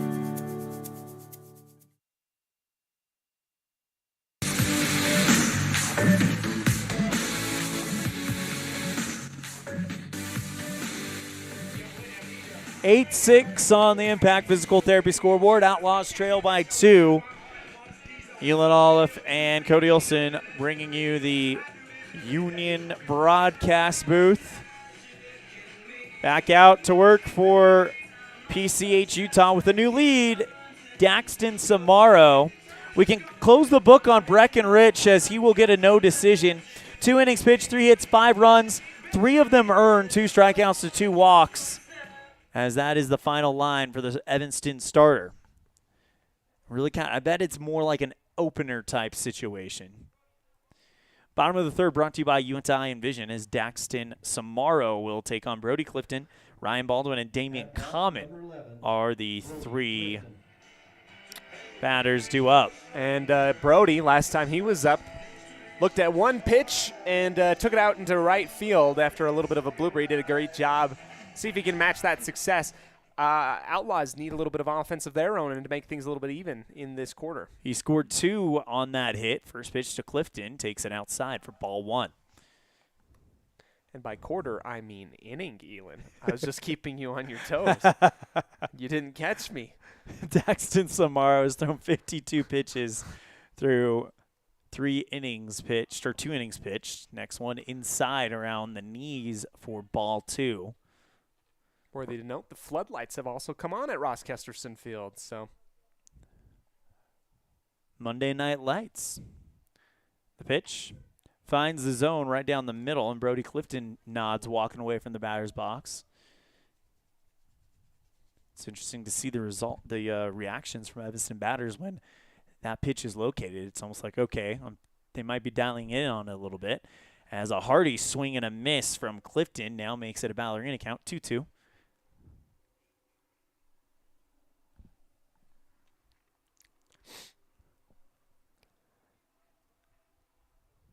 Samaro taking his time, delivers the 2-2 offering, and that one gets into the zone. Clifton thought about offering at it, but it doesn't matter. It shatters the window and goes down as a strikeout. That is the second strikeout for Samaro today as Ryan Baldwin steps in. Was thrown out on a fielder's choice to the third baseman last time. That was all the way back in the first. Damian Common stands on deck. First pitch to Baldwin. Outside and low, ball 1. Smile's doing a good job, keeping his clusters all around the strike zone. Baldwin, light hit to the third baseman, throw across, well in time by about 3 steps for out number 2. That was a laser beam from third to first, Elan. Gage with an absolute cannon over there at third. That'll bring up Damian Common, who struck out swinging last time up. Outlaws trying to avoid going down in order for the first time in this game here in the bottom of the third, brought to you by UNT Eye and Vision. 2 down, nobody on for Common. First pitch to Damian. Outside for ball 1.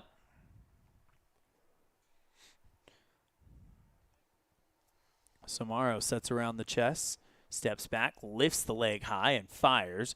Outside, tries to locate the outer part of the zone, but just missing it. Samaro kicks and deals. Up high and in a 3-0 count to Damian Common. Strong at bat for him. And I would put money that he's not swinging at this one no matter what. And that's exactly what happens. Oh, man. That was right down the pipe. Yep. Right down the pipe. But, went with the safe decision. made it go play into the hands of the umpire. 3-1 on the way. And Common takes it inside for a 2-out walk. At bat number 27, Ryder Wilson. That'll bring up Ryder Wilson.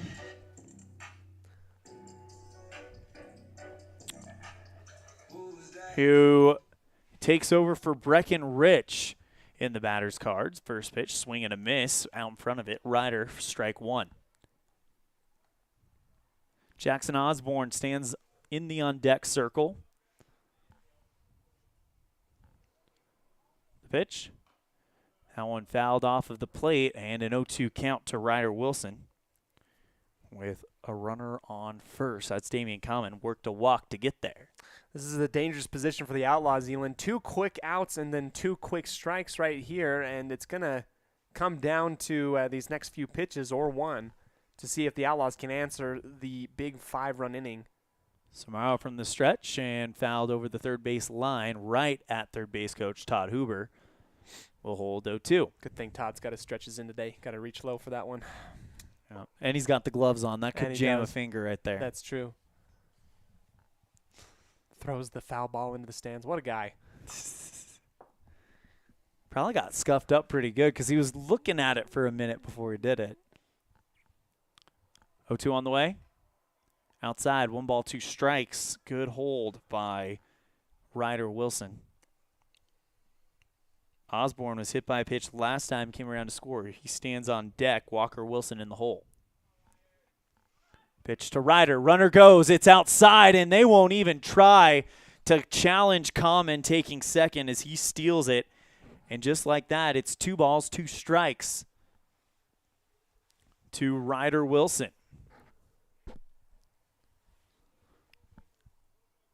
Samaro checks the runner, delivers, and that one a liner right at the third baseman, catching it. Gage out of the air, and the inning is over.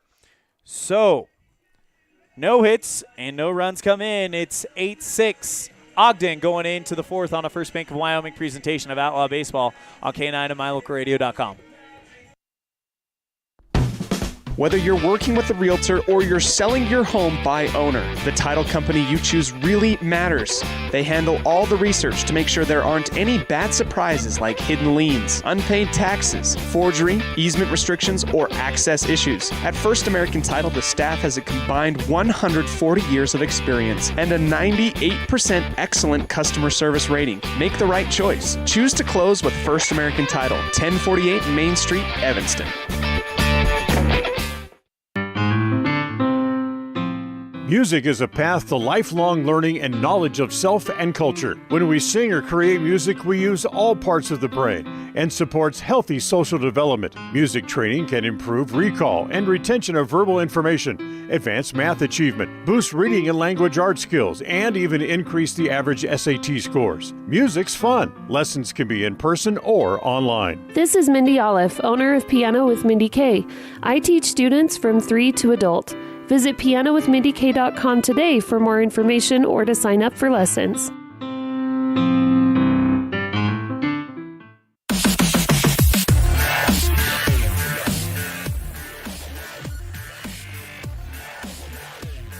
Welcome back here to the top of the 4th as we get ready for a new offensive set for the PHC Ogden team. As Ogden currently up 8-6 over the Outlaws.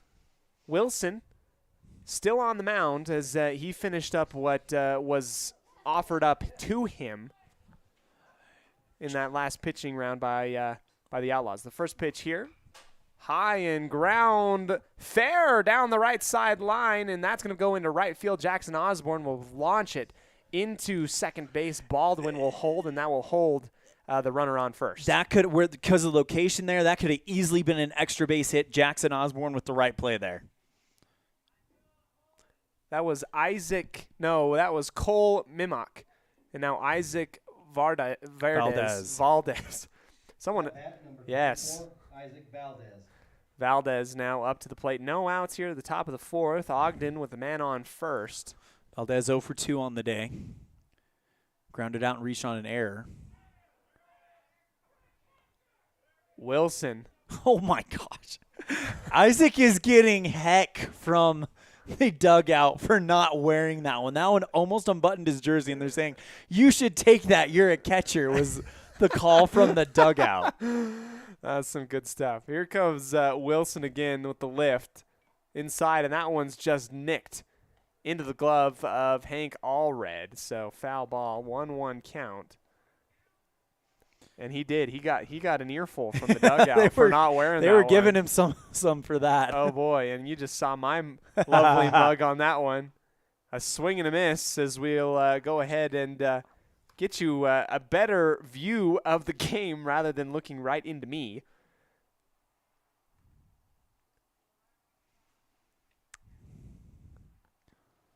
Here we go. Runner out to second. They throw from Hank Allred. They got him. In time. Oh, No, he swam it. He swam the tag, and that is going to be called safe at second base. What a move there from Ogden to go ahead and find safety. He swam that. That was textbook, Elan. Textbook from Ogden, a classic stolen base. And now we're looking still at a 1-2, I believe. Or is it a 2-2? It looks like it's a 2-2. I believe it's a 2-2 count. Wilson, right ear, steps off the bag as we get a little bit of a call to hold your horses from our umpire in the infield. Umpires today, Chad Thompson out in the field, Jason Mitchell behind the dish. Two Outlaw legends. Still Isaac Valdez. The 2-2 count, and this one reached high, foul behind the home plate. Allen drops down on the berm behind home plate. It was perfectly center, right behind home plate, behind the netting here. Still 2-2 count to Isaac Valdez. Valdez looks at the 2-2, too far to the right. And that is going to be a full count, 3-2. Wilson eyes the runner on second, sets at the right ear, the lift and the launch. Caught, and this one will go into shallow center field. Baldwin reaches all the way back and grabs that one. Baldwin's been on his has been able to get on his horse quite a few times and grab those in places that it's not an easy catch, Elan. It's not an easy catch. It looks like a simple play, but the fact that you have to react so quick and you have to be very decisive, that is just a veteran player making a great play. That's really the easiest way to explain it. Samaro will now strut up to the plate. He's gone 2 for 2 on the day. 1 for 1. Hit by a pitch and a single. 2 runs scored, though. Wilson will go behind the calves of Samaro for ball number 1. Just got a little bit away from him. Runner still in scoring position on second. 1 out at the top of the 4th. Ogden leads 8-6. You know, if the weather was nice, we wouldn't be seeing what we're seeing right now. We're seeing some fans kind of pack it up and head back like, maybe I'll just watch the game at home, because it is definitely it's a little fall chilly. Atmosphere right now is the best way to put it. True. But we've heard that nice weather is returning, and Evanston's got some big conference doubleheaders that'll be right here at Ross Kesterson Field. I believe they'll be hosting Casper. They're going to be hosting Rock Springs, and Laramie's coming here. So 3 more conference doubleheaders right here at Ross Kesterson Field. You know that.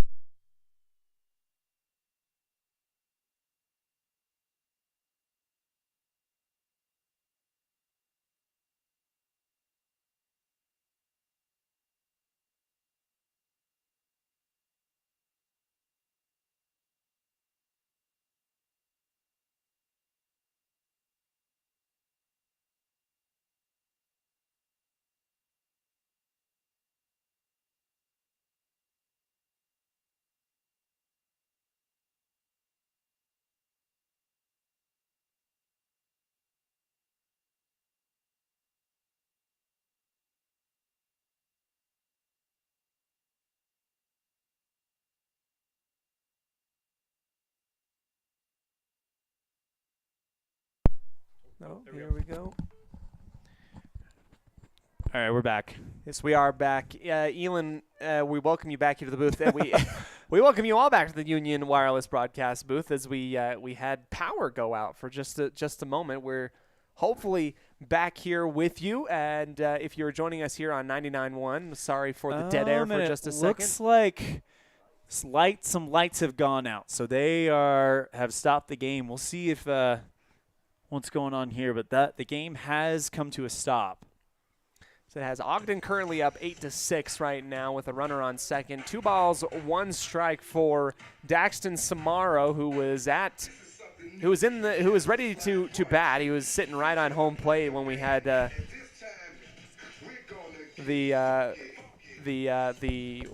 lights go out. So we have power back in the booth. However, we're waiting for the lights to come back on the field. Some of them, the floodlights in the outfield are still on, but the ones closest to each dugout, located on the left side here, just behind the dugout of Ogden and behind the Outlaws dugout at Ross Kesterson Field, have gone out. So we'll go ahead and if you're listening to us on 99.1, we're going to continue to stay on here. We're having a little bit of a conversation out onto the field, the umpires and our managers from each side, speaking as to what they're going to do here, because you got to have the lights, obviously. So we're going to go ahead and take a quick timeout. We'll come back to you in just a moment's time here on a First Bank of Wyoming presentation of Outlaw Baseball on 99.1 KNYN. The Big Dog in Country, as well as on mylocalradio.com. Ready has provided safety and excellence in the industrial construction and support services since 1982. We have the crews and equipment for hydro excavation, dirt and equipment hauling, as well as produced and potable water hauling. We also offer septic tank cleaning services, portable toilets, and roll-off dumpster rentals for facility shutdowns, on location or for your next outdoor event. Call us today to discuss how we can help with your next project. Interested in joining our team? Visit ReadyUSA.com. We are ready.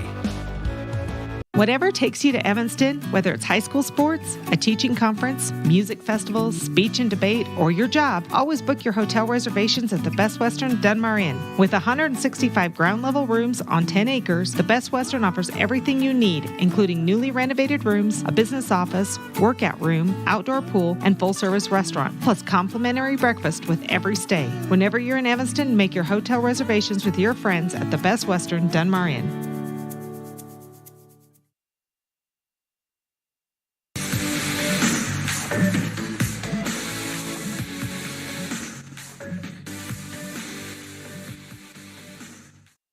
We welcome you back here to Ross Kesterson Field as we are waiting for the lights to come back on. As from what we understand, Elan, it's going to take a hot minute for them to boot back up, and we can't play baseball until they come back. Yeah, we're going to have to wait. So the lights that are off are the ones right behind home plate. So the batter, let's go ahead and go to the mound cam real quick. You can see a definite difference between how dark the plate is compared to the mound. So the batter and the catcher are not able to play because of that lighting. So until those lights return, we got to stop the game. And we've been told it'll probably take around 5 to 10 minutes. So we are in a bit of a holding pattern right now, Cody. Yes, we are. But nonetheless, we can kind of recap what we've seen so far. Early on in this game, Evanston went out to a 4-0 lead. 4 runs scored in the first, and then Ogden comes screaming back in the third to score 5 of their own. So I'm sorry, the whole outfield was – so the cha-cha slide is playing right now, and the whole outfield was doing it, and now they're running in. It was kind of funny. Sorry. Good stuff. I have not seen any hint of life in these floodlights yet, so not sure – Are all of these floodlights connected? Well, they can't be because only 2 of them went out. Just the ones. So the outfield lights are still on. The infield lights are still on. It's Our just scoreboard the ones, located in right field is still on. It's just the ones that shine directly down on home plate, which unfortunately are pretty vital lights that are out right now. Yep. And we're not. They said it should take around 5 to 10 minutes. So we're gonna probably be. We'll be talking with you for a minute The good advantage of where we are, the people who decide whether the game continues or not are about to hang out in this room with us. So we'll be one of the first to know if there is any change in the status of this game. But as of right now, we are on a delay. Yep. So, yeah, absolutely. Evanston struck first in this game, and they struck in a big way, bringing in 6 runs in the first 2 innings. But ever since then, they've been outscored 8-2 in the last 2 innings here in this game against PCH Baseball Utah.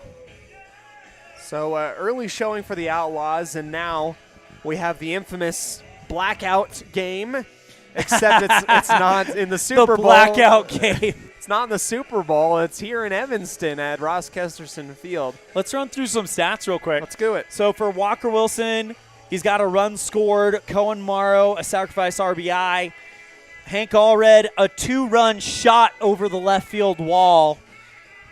Braxton Bauer, 1 for 1 with a run scored. Ryan Hoover, 1 for 2 with a run scored. Brody Clifton, 1 for 2 with 2 RBIs.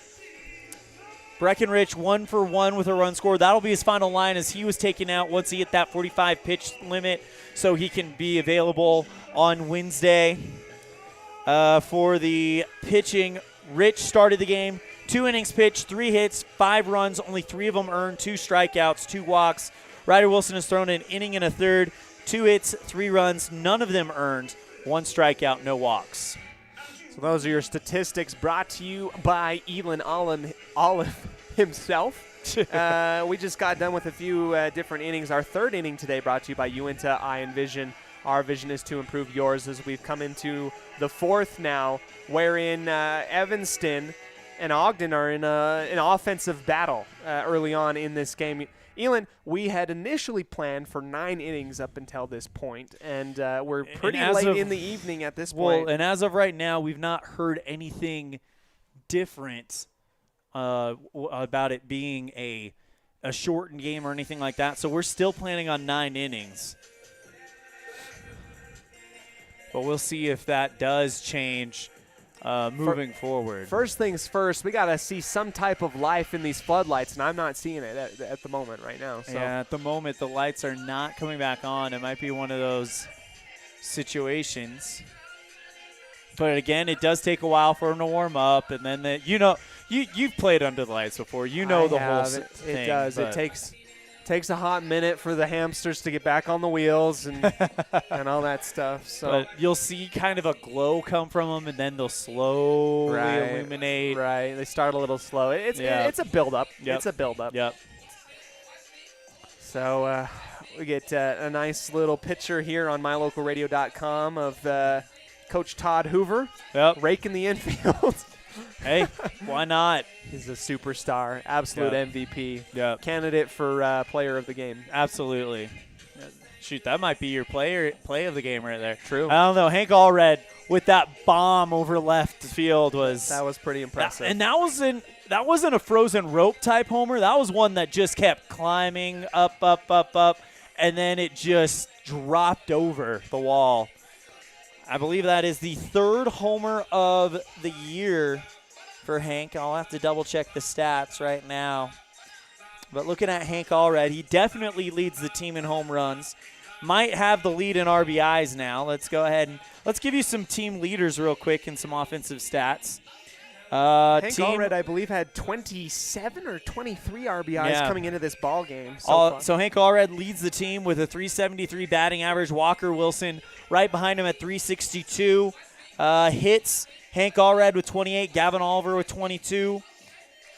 Extra base hits on doubles. Hank Allred with 11. Gavin Oliver with 7. Triples, Gavin Oliver with only 1 with 2. Homers, Hank Allred with 2, Ryan Hoover and Braxton Bauer and Cohen Morrow each with 1. And in RBIs, Braxton Bauer leads Hank Allred 24-23. Runs scored, Hank Allred 23, Gavin Oliver 21.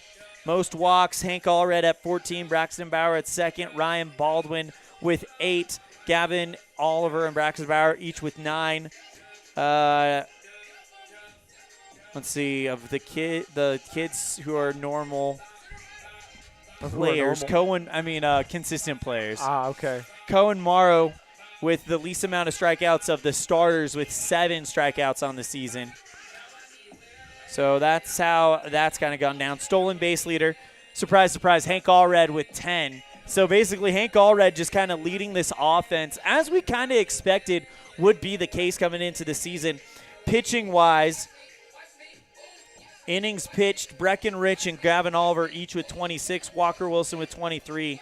Games pitched, Breckenridge with 9 after today's appearance, Jackson Osborne with 8. Most starts, Gavin Oliver with 7. Batters faced, Breckenridge has faced the most at 158. Win leaders, Ryan Hoover with a 2-1 record and Jackson Osborne with a 2-0 record. Most runs given up by, or least amount of runs given up by one of the main starting pitchers, Jackson Osborne with 21. Most strikeouts, Jackson Osborne with 19, Gavin Oliver and Walker Wilson in second with 18. And the ERA leader for the Outlaws, Jackson Osborne and Ryder Wilson with each around a 3 ERA, and that's what we've got for stats at pitching. Oh. As it looks like we're seeing some life comes from the lights. There we go. The hamsters are waking up. Yep. This seems to happen to me a lot at calling games, Elan. Last time this happened to me, I was calling a basketball game out in St. Joseph High School in Ogden, and the lights went out in the gym. And this gym was located in the depth of the school, right? Uh-huh. So, we had a couple windows. So, there was that the fire alarm game? That was when the fire department turned off all power in the school without telling anybody. So, and, everything went really, really dark, and they played the last 30 seconds of the first half in sunlight from 1 or 2 windows. So. It looks like the lights are coming back on. Once they come back on, you're going to have to go through warm-ups and all that stuff. So why don't we go ahead and take a break. We'll have more when we come back after this on a First Bank of Wyoming presentation of Outlaw Baseball on K9 and MyLocalRadio.com. Whether you're working with a realtor or you're selling your home by owner, the title company you choose really matters. They handle all the research to make sure there aren't any bad surprises like hidden liens, unpaid taxes, forgery, easement restrictions, or access issues. At First American Title, the staff has a combined 140 years of experience and a 98% excellent customer service rating. Make the right choice. Choose to close with First American Title, 1048 Main Street, Evanston.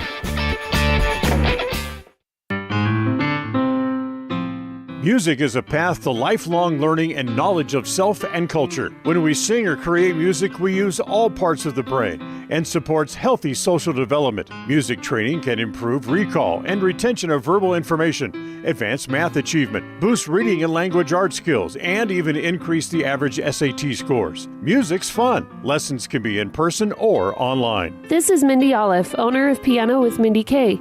I teach students from 3 to adult. Visit pianowithmindyk.com today for more information or to sign up for lessons.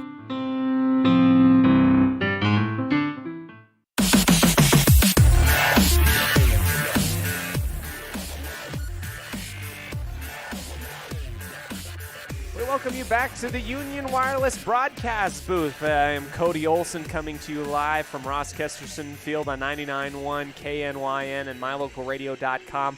Joined with me, who's playing in the field reporter at the moment. Elan OLLIFF is going down to talk with manager Nick Small to get a little bit more information for us. It looks like the teams are warming up and they are ready to go. They're already located out on the bags, and Ryder Wilson is already warming up. So we will see as Elan will join us back here in the booth. I was just saying, Elan, the teams were pretty quick back out there into their positions. So. Yeah, absolutely. And after talking with Coach Nick Small, he thinks the most likely situation is that we are going to go ahead and shorten this game up to 7 instead of going the full 9, because we're pushing. We're at the top of the 4th right now. We're at the top of the 4th, and it's we've already been going so. an hour and a half. Yeah.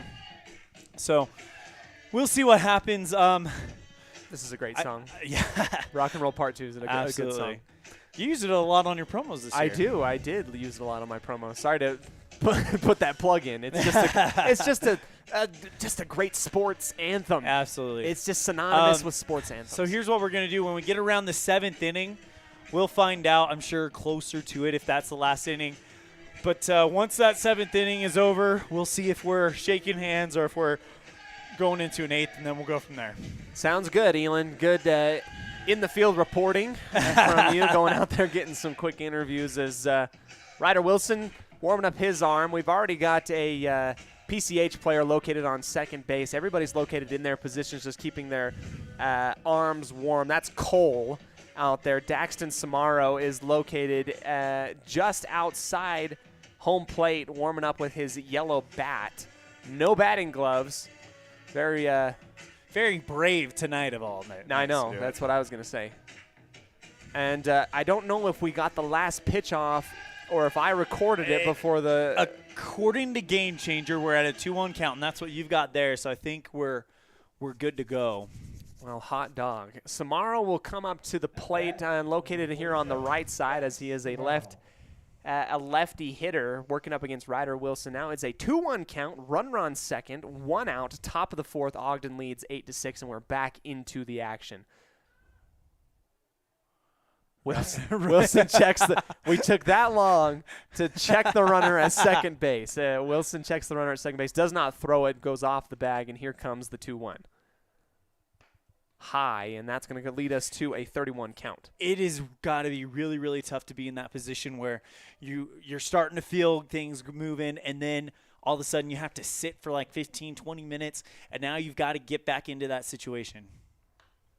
Next pitch low, a golf swing foul down the first base line in front of the Outlaws dugout. Elan, let me go ahead and ask a follow-up question to that. Is it more challenging for the pitcher to get back into his rhythm or the batting core of Ogden, who's been hot so far? I would say the pitcher, because you've got to go through pitching is all about routine, and any disruption in that routine, nice pitch by Ryder to strike him out. Swing and a miss with a strikeout. Sorry, we had to catch that one up for you. 2 outs now currently, top of the 4th. Runner still on second. But any disruption to that routine is going to make things a lot more difficult. So I would think definitely Ryder has the more challenging situation. If you're a batter, you're used to sitting and then getting up and getting your chance, and your chance is fairly short. Blooper high into left field, just above, and it's going to be run up and grabbed by Damian Common. Slides halfway. It's almost a slide cancel just on his knee, and that's going to end the top of the 4th. We'll go into the bottom of the 4th where the Outlaws trail by 2. Ogden 8, Evanston 6 on a First Bank of Wyoming presentation of Outlaw Baseball on 99.1 and mylocalradio.com. The best place to stay when you're in Casper, Wyoming is the Come On In Hotel and Suites. This beautiful log hotel offers 5 hot tubs, 1 pool, a fitness center, and fabulous indoor atrium. Offering jacuzzi and fireplace suites, the guest rooms are comfortable and relaxing. Plus, every stay includes a delicious extended continental breakfast. Whenever you're in Casper, stay at the best place. Come On In Hotel and Suites. Come on in today. Come On In Hotel and Suites, Casper. What do you do when you lose a tooth? Put it under your pillow. Under my pillow. Like a treasure chest so you could put it in. Why do you do that? Because then the tooth fairy comes for the tooth fairy. So the tooth fairy can come get them. And then what happens? I get money. We may not be the tooth fairy, but we can still take care of your teeth. Bear River Dental in Evanston.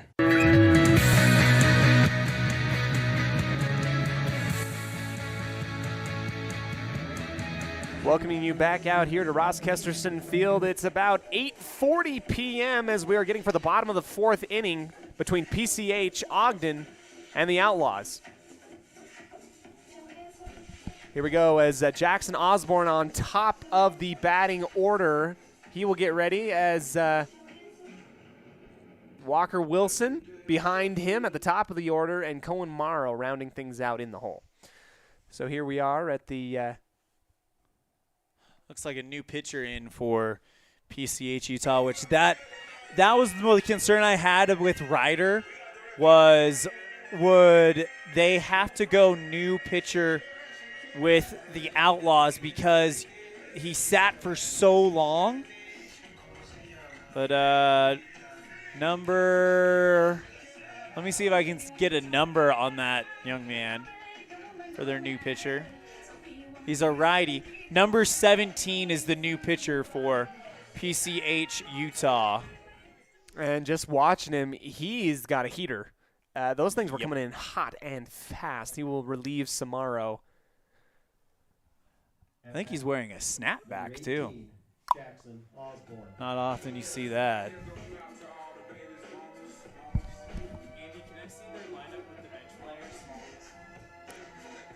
Ogden with the new pitching staff out there on the mound. Jackson Osborne up here. Miss Jackson will play as Jackson Osborne goes to the plate.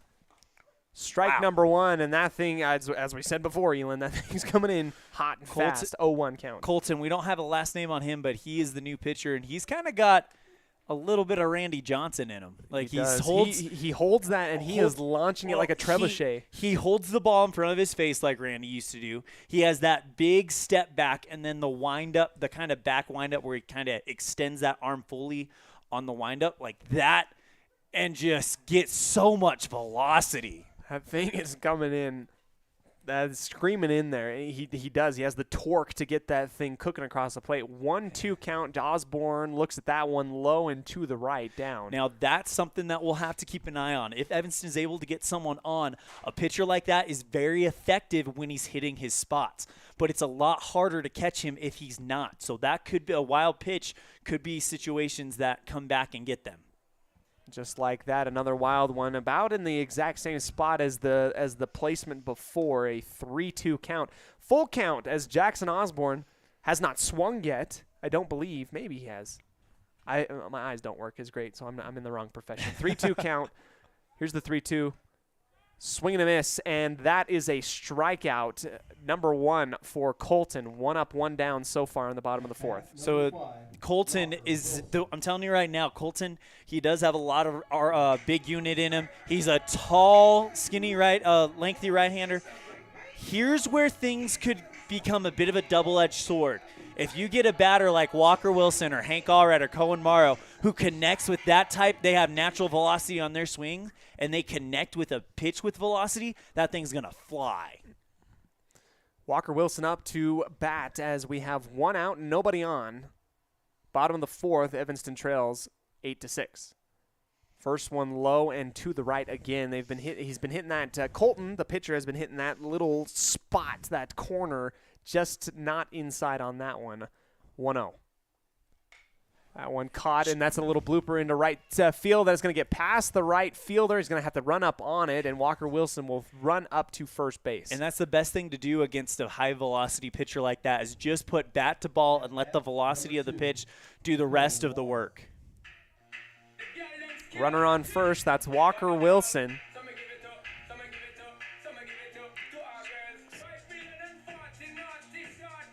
Colton, left foot forward, launches back to first base, and that was a quick check. Walker Wilson gets back in time. Walker, by the way, on a 6-for-8 streak right now, dating back to yesterday's game 1. Cohen Morrow up to bat. White bat, white gloves. This thing low and into the dirt. Cohen Morrow tried to wave it off. Oh.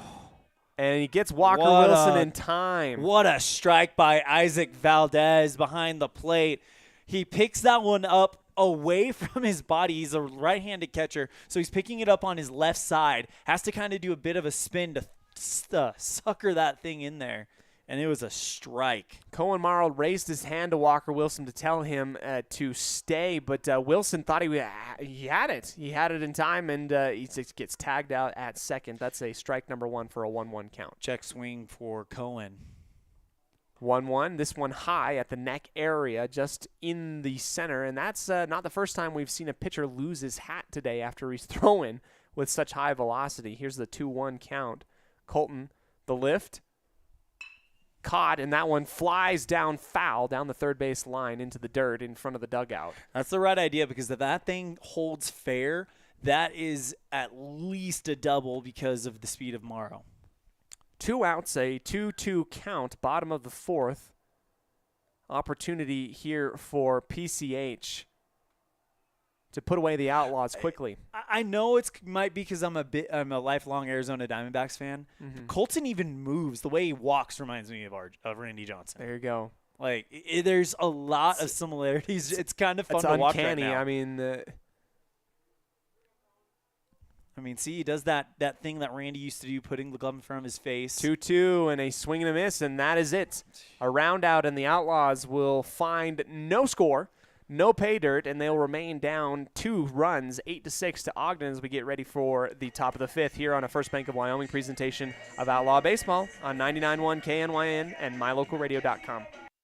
School. It's the right path indeed, where we learn to read and learn to write. School's the ticket to reach new heights. We make new friends, learn social skills, art, foreign language, music, and more. Science, technology, engineering, math, history, and health in that PE class. With computers and books and teachers and more, our brains will grow and our dreams will soar. So do whatever it takes to never miss school, because a great education, why, that's really cool. My friends, be cool. Go to school. There's nothing better than finding the perfect gift for someone. Whether it's a baby shower, birthday, or anniversary, Ivory and Iron has everything to make gift-giving fun. Come enjoy the beautiful atmosphere, mouth-watering chocolates, and beautiful floral arrangements. Ivory and Iron, 1101 Main Street, Evanston.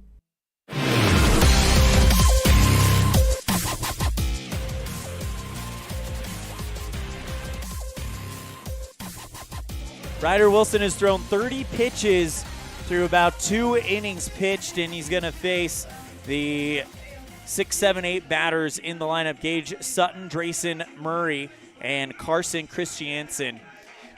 Ryder trying to keep this a 2-run game as the Outlaws trail 8-6 on the Impact Physical Therapy scoreboard. Evanston brought in 4 in the bottom of the first.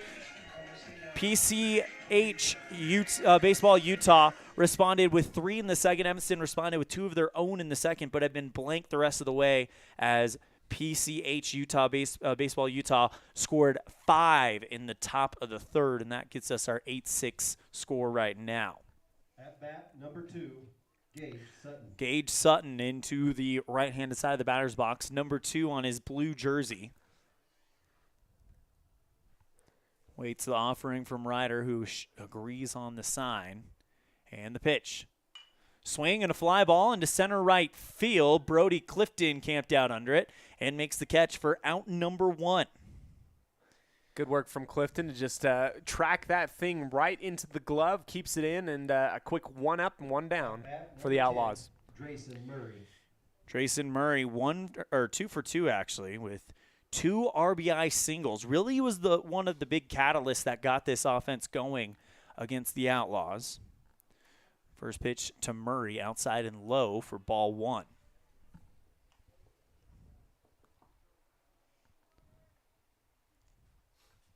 my eyes deceiving me, or are we starting to see some rain fall down a little bit? Pitch by Wilson up high for ball 2. We are, as I can see off of the glare here of the bleachers, we do have rain falling, and if you look at the floodlights, it's starting to come down. Pitch. That one down low for a ball.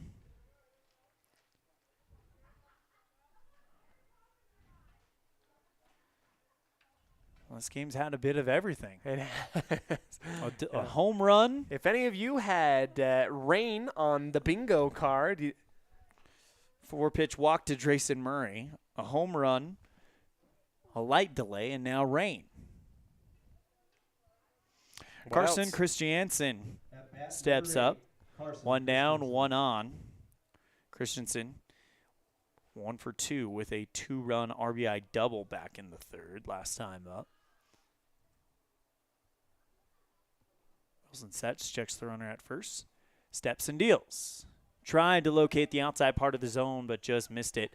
1 ball, no strikes to Carson Christiansen. The pitcher, Colton, stands on deck. Next pitch up high for ball 2. Wilson sets and has thrown 36 pitches, 37 misses down low. Waiting to see if there's any action in the Evanston bullpen. Not quite, so probably one of the pitchers would come in off of the field. 3-0 turns to 4-0, and it's back-to-back 4-pitch walks for Ryder Wilson. And that now brings up Colton, the pitcher. 17, Colton. We ask if it's raining because Cody and I here in the Union broadcast booth are pretty well shielded from it. I know. Feel kind of bad. I don't.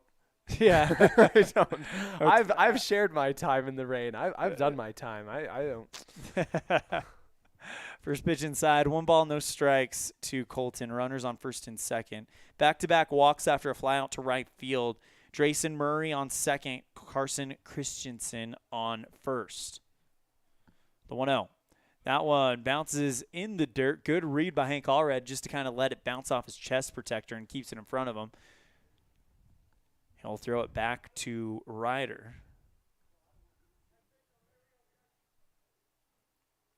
Walker sets and steps off the mound. 2 balls, no strikes to Colton. Runners on first and second. 1 down. Wilson checks the runner at second.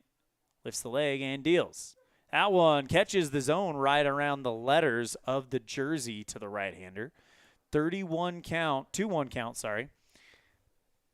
to Colton. Wilson sets, kicks and deals, swing, and a foul ball off of the back screen, and a ballerina count 2-2. A chance for Ryder Wilson to get 2 down here. It'd be big for Wilson here to get 2 down. No real threat at this moment. I mean, runner in scoring position, but it would be huge to get this runner down. Pitch number 43 is a bouncer in the dirt, rolls away from Hank Allred, heading for third and putting on the brakes. Drayson Murray and the other runner, Carson Christensen, advances as well. So instead of first and second, we now have second and third and a full count. 44 pitches thrown by Ryder Wilson, and I bet this is the final batter that Ryder faces, as they will want to try to keep him fresh and available for the tournament starting Wednesday. I could be wrong, though. Full count on the way. Swing and a foul ball over the Outlaw dugout off of first base. How tall would you say Colton is? He's got to be He's got a little bit of height. I would probably 6'2", 6'2", 6'3". Yeah. I would probably say it there.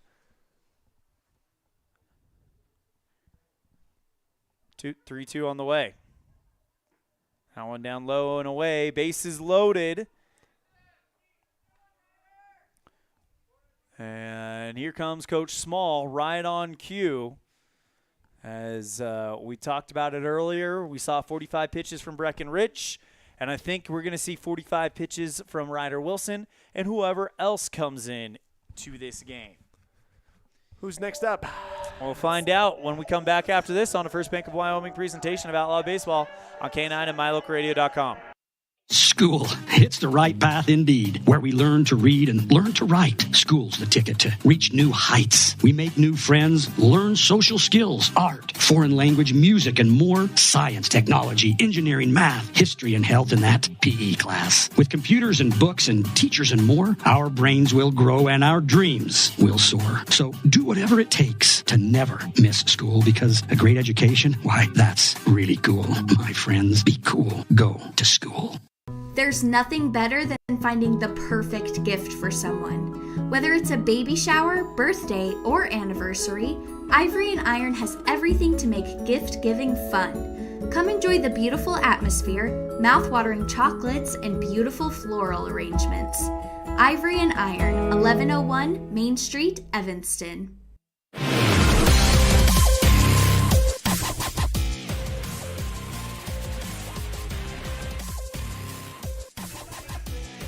Top of the fifth, 1 down, bases loaded.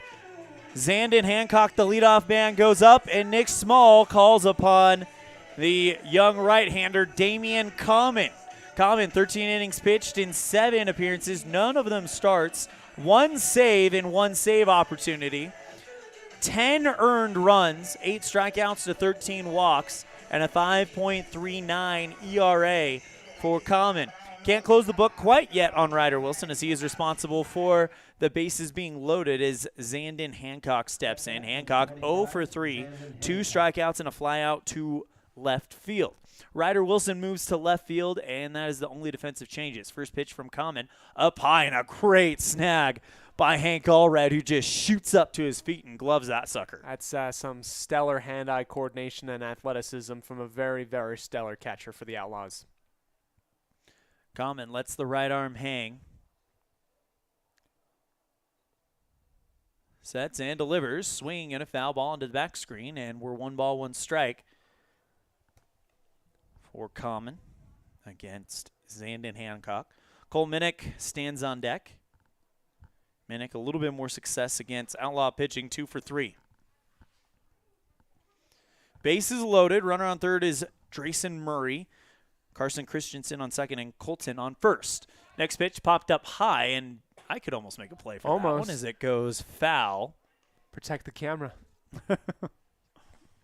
1 ball, 2 strikes. Pitcher's count for Common as he looks to get a strikeout to start this out. And with 1 down, a strikeout with bases loaded, that would take away a lot of options from PCH. The pitch. Swing and a miss for strike 3, and Common comes into the game and is immediately effective, getting the strikeout and the second out. At bat number 55. Damian Common with that little changeup comes right across the plate. A swing and a miss, just misgauged the speed on that one, and that was just a perfect pitch. Now, as you said, Elan alleviates options for PCH. Cole Minnick 2 for 3 with a run scored. First pitch to Minnick, the left-hander, right down Front Street for strike 1.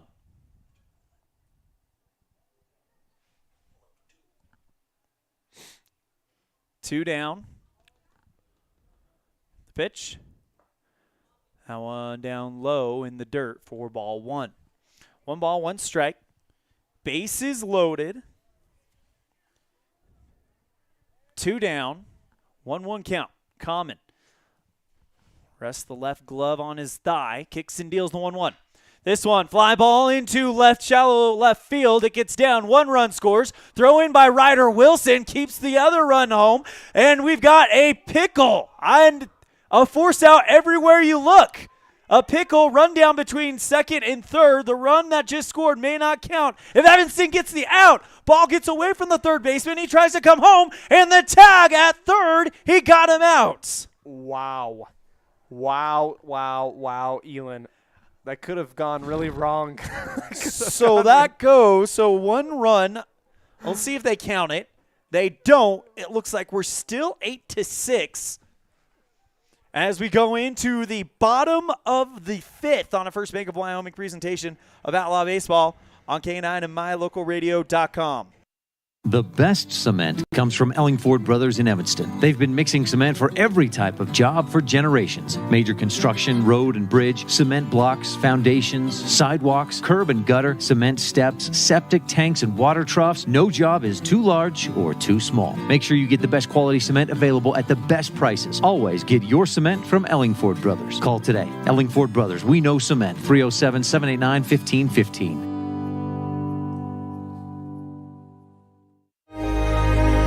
Risk takers, adventure seekers, optimists, authentic people with the fire in their belly and greatness in their hearts.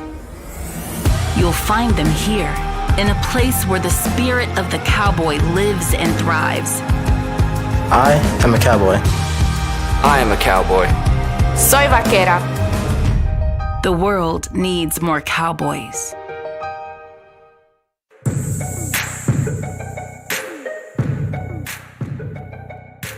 Two runs come in on that crazy play, but the inning is over. It's 10-6 Ogden going into the bottom of the 5th And the Outlaws will have Hank Allred, Braxton Bauer, and Ryan Hoover up as Colton comes in for outs or for inning number 5. Colton just not even on the mound, just sidearming it looks fast. It does. It looks wicked fast. We've said it so many times, this is an Outlaw broadcast, but sometimes you got to take a step back and go, wow.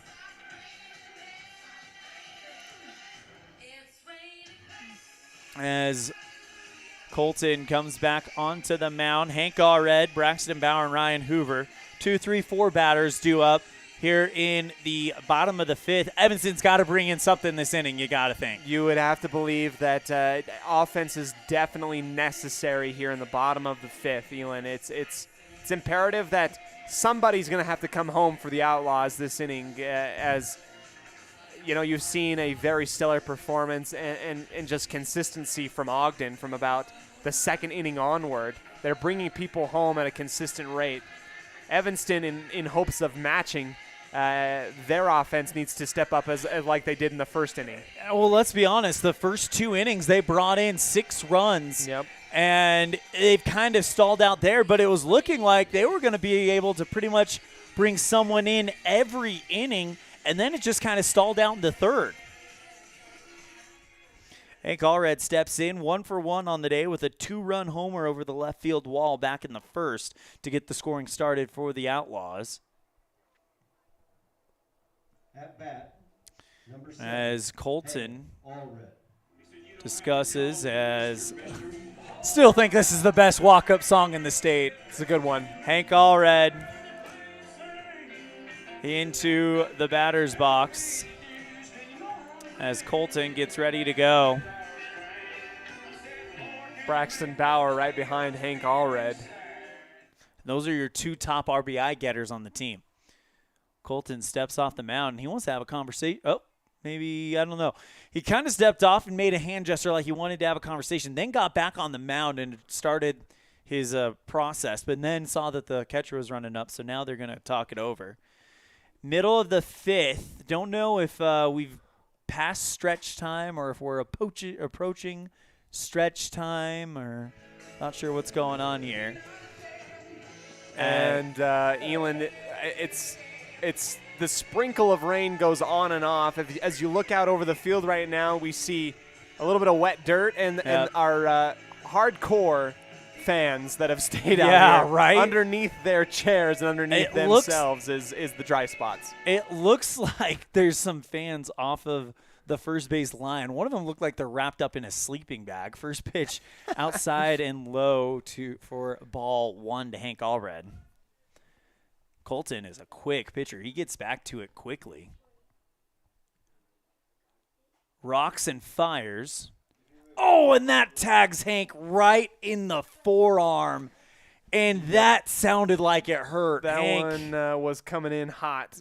Hank's just going to – he took it like a champ. Yep. He did. He took it like a champ. But that thing, it just dead-armed off of his left arm.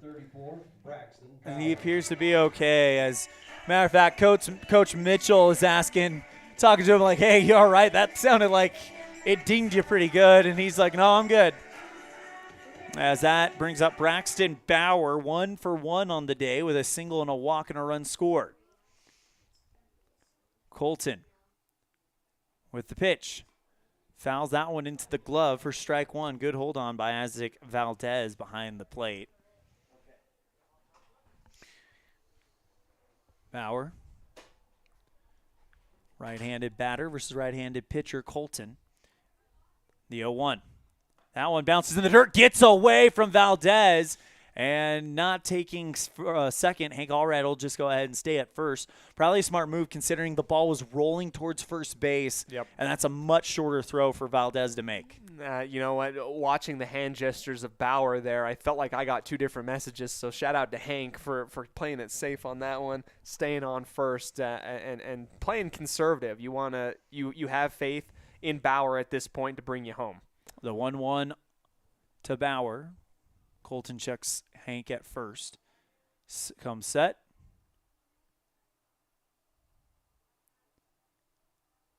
And the pitch. This one laced into right field. No, it's in and out of the glove of the second baseman. Calmed down by Drayson. And he is able to get it over to first in time to throw out Bauer, but the runner advances. So a fielder's choice, 4-3 put out for Ryan Hoover with one down and a runner in scoring position. Hoover with the black bat, white handle, shiny blue helmet. Upright batting stance, waves the bat around his helmet, and the first pitch to Hoover, and he takes strike one. Thing just nicked the bottom of the zone there. That was really pretty, getting that in there by Colton. One down, one on, 0-1 count to Ryan Hoover. Outlaws trail by 4, 10-6 on the Impact Physical Therapy scoreboard. The pitch to Hoover, and that one outside low at the knees. Ball one. 1 ball, 1 strike. Brody Clifton stands on deck if we can get to him. Be hard to ground into a double play right here as Hank stands on second. He's the only one on, and that next pitch fouled into the back screen. 1 ball, 2 strikes. Brody Clifton on deck. Ryan Baldwin in the hole. Clifton, 1 for 2 on the day with a double and a run scored. Hoover awaiting the 1-2. Colton with the delivery. That one bounces in the dirt. Oh, bounces way far away from Valdez and thought about coming home was Hank Allred, but he'll easily get to third. That one rolled all the way to the fence from the home plate. Shows you the velocity that Colton's dealing with here. But the wild pitch puts Hank Allred at third, and we talked about it going into this inning. Outlaws need to bring something in to start chipping away at that 4-run deficit. Absolutely, and here's an opportunity. We know that with only 1 out, Hank does have the wheels to get home on any type of pop fly. Hoover fly ball into shallow center field. It's down. Allred scores, and Ryan Hoover with an RBI single. Stellar work from Ryan Hoover. Gets that thing down and gets also a fist bump at first plate from our coach here. That'll bring up Brody Clifton. A 2-run RBI double last time up. Part of the 4-run first inning by the Outlaws. And back to that hit by Hoover, he was just doing what we saw Walker Wilson do earlier, just take the bat, put it on the ball, and let the velocity of the pitch do the rest. Yep, he used his body, contorted himself, and torqued it with enough velocity to get that little plop over the top of the shortstop into left center field. Colton comes set. First pitch to Clifton. Swing and a miss at a fastball that you barely saw to the glove for strike one. You know, we said Wyatt Hott might have been one of the fastest pitchers we've seen as Colton throws back to first to check up on Ryan Hoover. I think you got to put Colton maybe a little bit above there. I would say so, and that just goes to show, the impressive nature of the pitching that we've seen come here to Ross Kesterson Field. Both, we've seen the Outlaws pitch very well, and we've seen some opposing teams pitch very well as well. Swing and a miss for strike two. Clifton well behind the fastball, and it looks like Colton is just going to start pumping gas past people is the idea now. He's gone 2 straight fastballs to go up 0-2. What's the chances you think we see another one? I think he's got the leg up on Clifton here, and you got to be smart, set your feet, and see what you got. The 0-2. Breaking balls gets behind Valdez, and now with a runner on scoring position and 1 down, Hoover goes to second. 1 ball, 2 strikes. We talked about it earlier. It's a double-edged sword. That velocity is great. It's impressive. But there's 2 things that can happen. Number one, if you just turn the velocity against that pitch, you see these light, shallow balls into the outfield that not a lot of outfielders have the speed to get. And also you get some wild pitches, and if they're in the most inopportune times, it can cost you. Next pitch, outside corner for a strikeout looking against Brody Clifton. And that's the third strikeout rather, for Colton. That'll bring up Ryan Baldwin. 1 for 2 on the day. 0 for 2. Thrown out on a fielder's choice and grounded out to the third baseman. Colton turns around to check up on the runner at second. Doesn't actually throw it over as Hoover is back in time. Colton comes set, and the pitch to Baldwin. That one outside, ball one. Just around the shoulders for Baldwin there. Kind of sat down into it, maybe to help out the umpire just a little bit on that call. 1-0. That one bounces off of the chest protector of Valdez, who I'm sure is very grateful he has that chest protector, because it looks like it's bouncing up high and hard. Mm-hmm. Might help a little bit that the dirt is a little bit wet. Maybe it's helping a tad to slow something down. Maybe that's just me thinking too much into it. But with the ground a little bit wet, maybe it's helping. 2-0 on the way, down low, and a 3-0 count to Ryan Baldwin. One of the most patient batters in the West last year. And a walk here to set up Damian Common would be an excellent opportunity. Colton sets the 3-0. Down low, and a 4-pitch walk sends Ryan Baldwin to first. And he does exactly what we talked about. Runners on first and second for Damian Common. Common 0 for 1 on the day with a walk. And Colton has thrown 32 pitches. Manager striding out there. He's got a bat in his hand. Oh, and let's see what's going on. The clay on the mound, because of the rain, is sticking to his cleats, so he's probably losing his footing.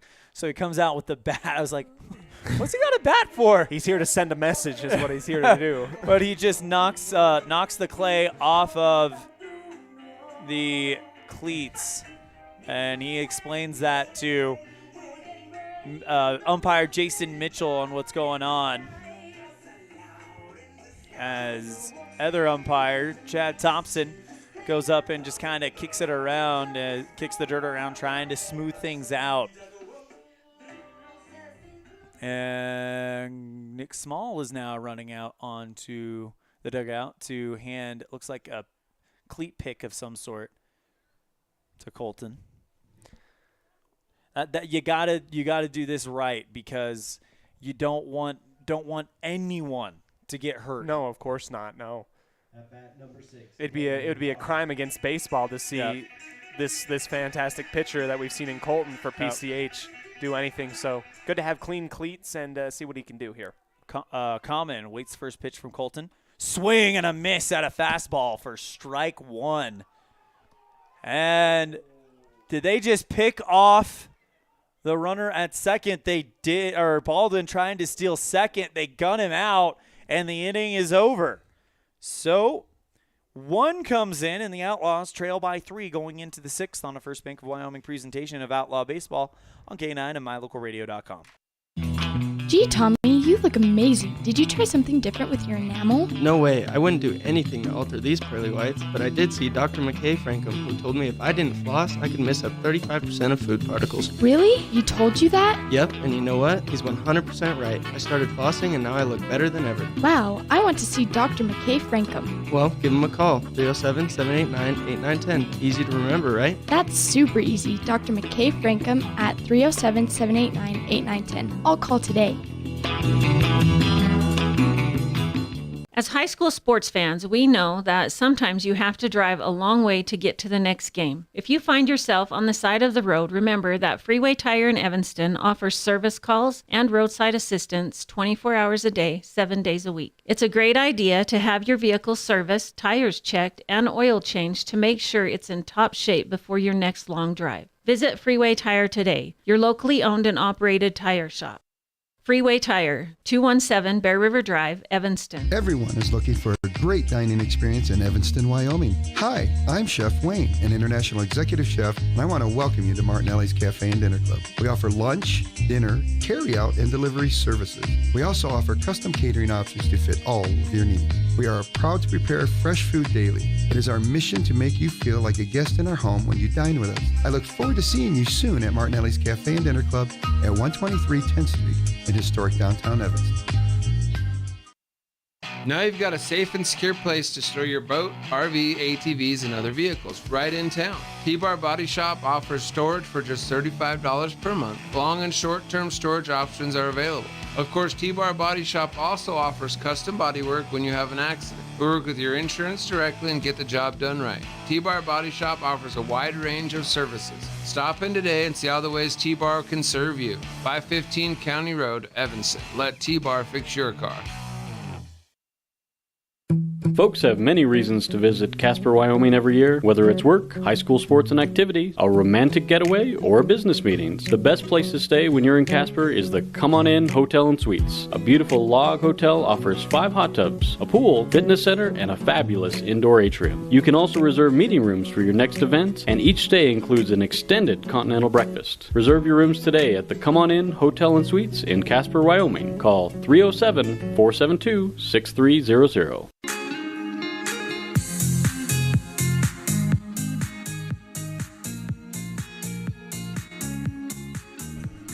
We welcome you back out here to Ross Kesterson Field. The game has been called after the end of the 5th inning here. Yeah. And, Elan, we don't know if we're going to be seeing.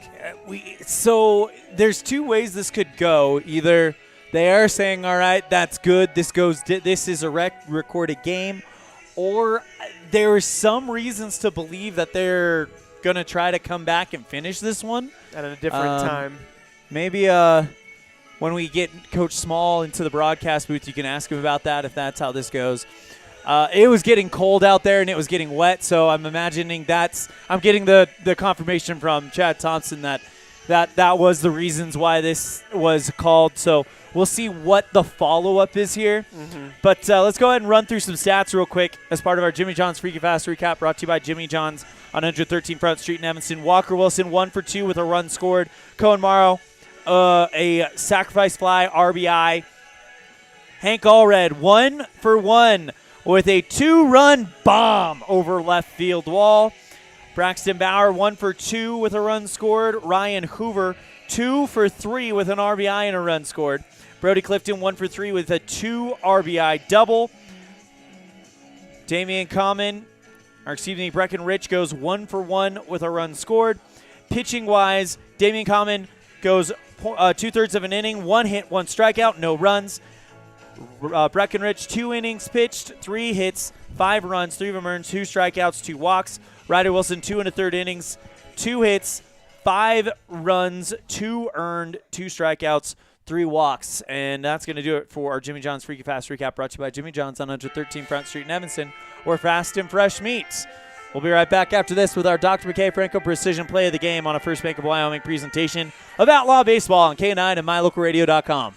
Ready has provided safety and excellence in the industrial construction and support services since 1982. We have the crews and equipment for hydro excavation, dirt and equipment hauling, as well as produced and potable water hauling.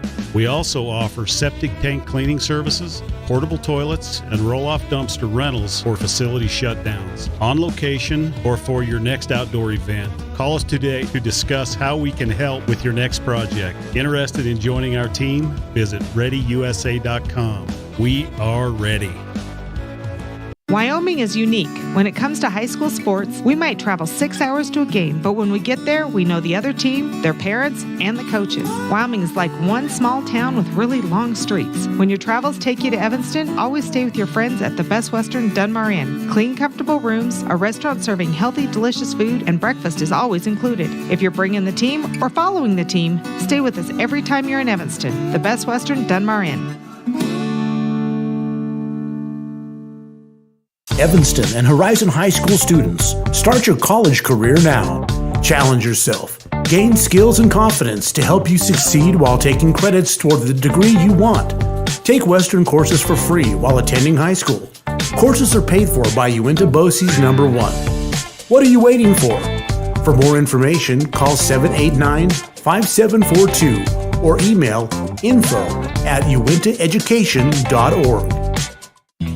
Gee, Tommy, you look amazing. Did you try something different with your enamel? No way, I wouldn't do anything to alter these pearly whites, but I did see Dr. McKay Frankum, who told me if I didn't floss, I could miss up 35% of food particles. Really? He told you that? Yep, and you know what? He's 100% right. I started flossing and now I look better than ever. Wow, I want to see Dr. McKay Frankum. Well, give him a call, 307-789-8910. Easy to remember, right? That's super easy. Dr. McKay Frankum at 307-789-8910. I'll call today. Everyone is looking for a great dining experience in Evanston, Wyoming. Hi, I'm Chef Wayne, an international executive chef, and I want to welcome you to Martinelli's Cafe and Dinner Club. We offer lunch, dinner, carry-out, and delivery services. We also offer custom catering options to fit all of your needs. We are proud to prepare fresh food daily. It is our mission to make you feel like a guest in our home when you dine with us. I look forward to seeing you soon at Martinelli's Cafe and Dinner Club at 123 10th Street in historic downtown Evanston.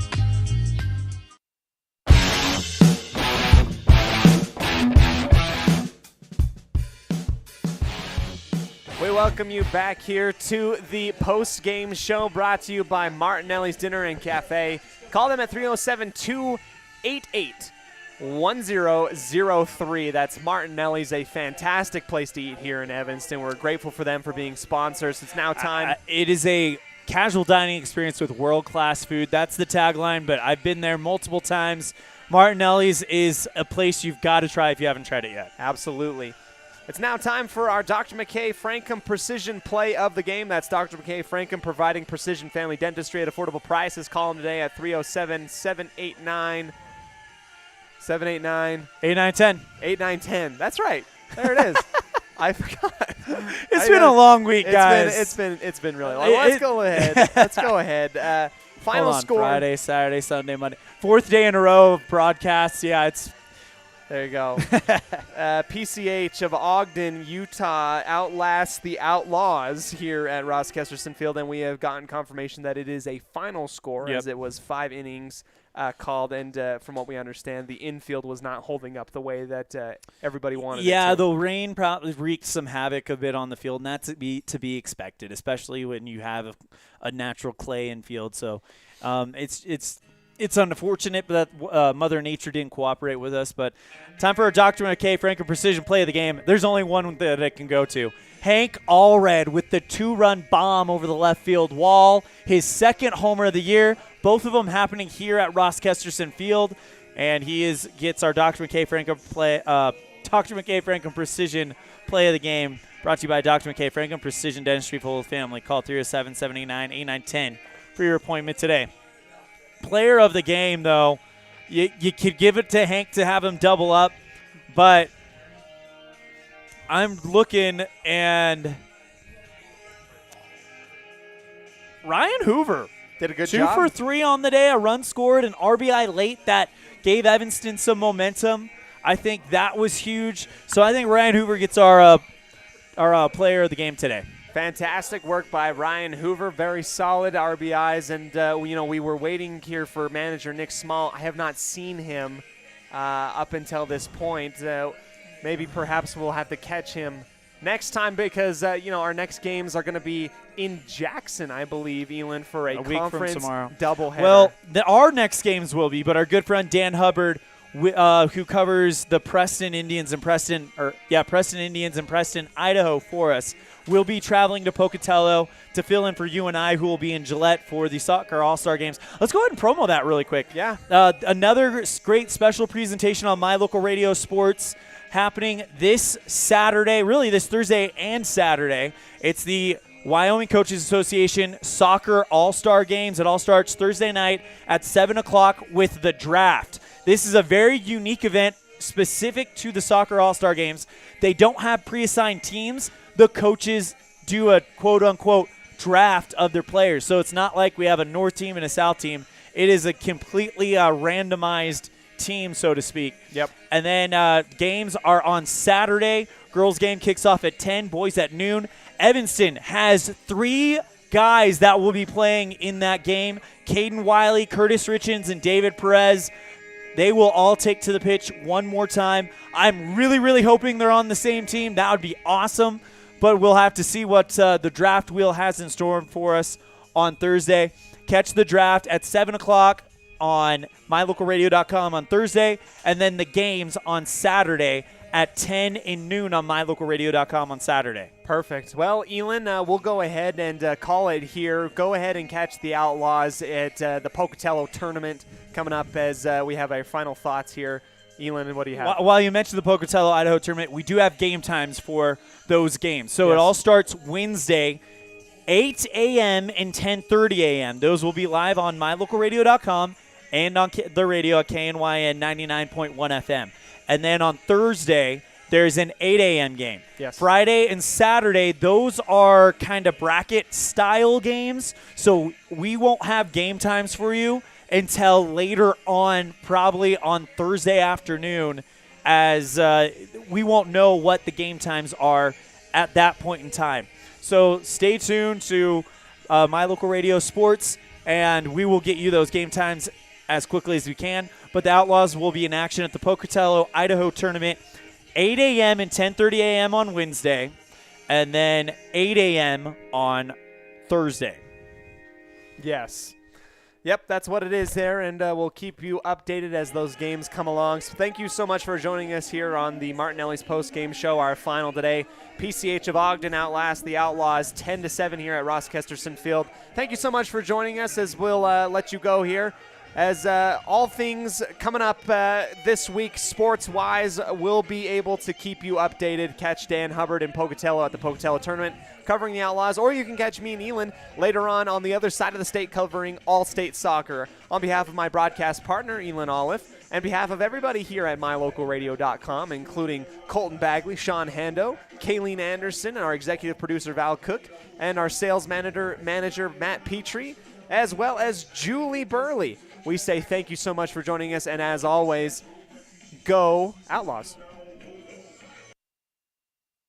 The proceeding has been a wholly owned production of mylocalradio.com and Cook Brothers Broadcasting, no portion of which may be used or rebroadcast without the express written consent of Old West Media Incorporated. Thank you for joining us on this First Bank of Wyoming presentation of Evanston Red Devil Sports on mylocalradio.com. Until next time, go Devils.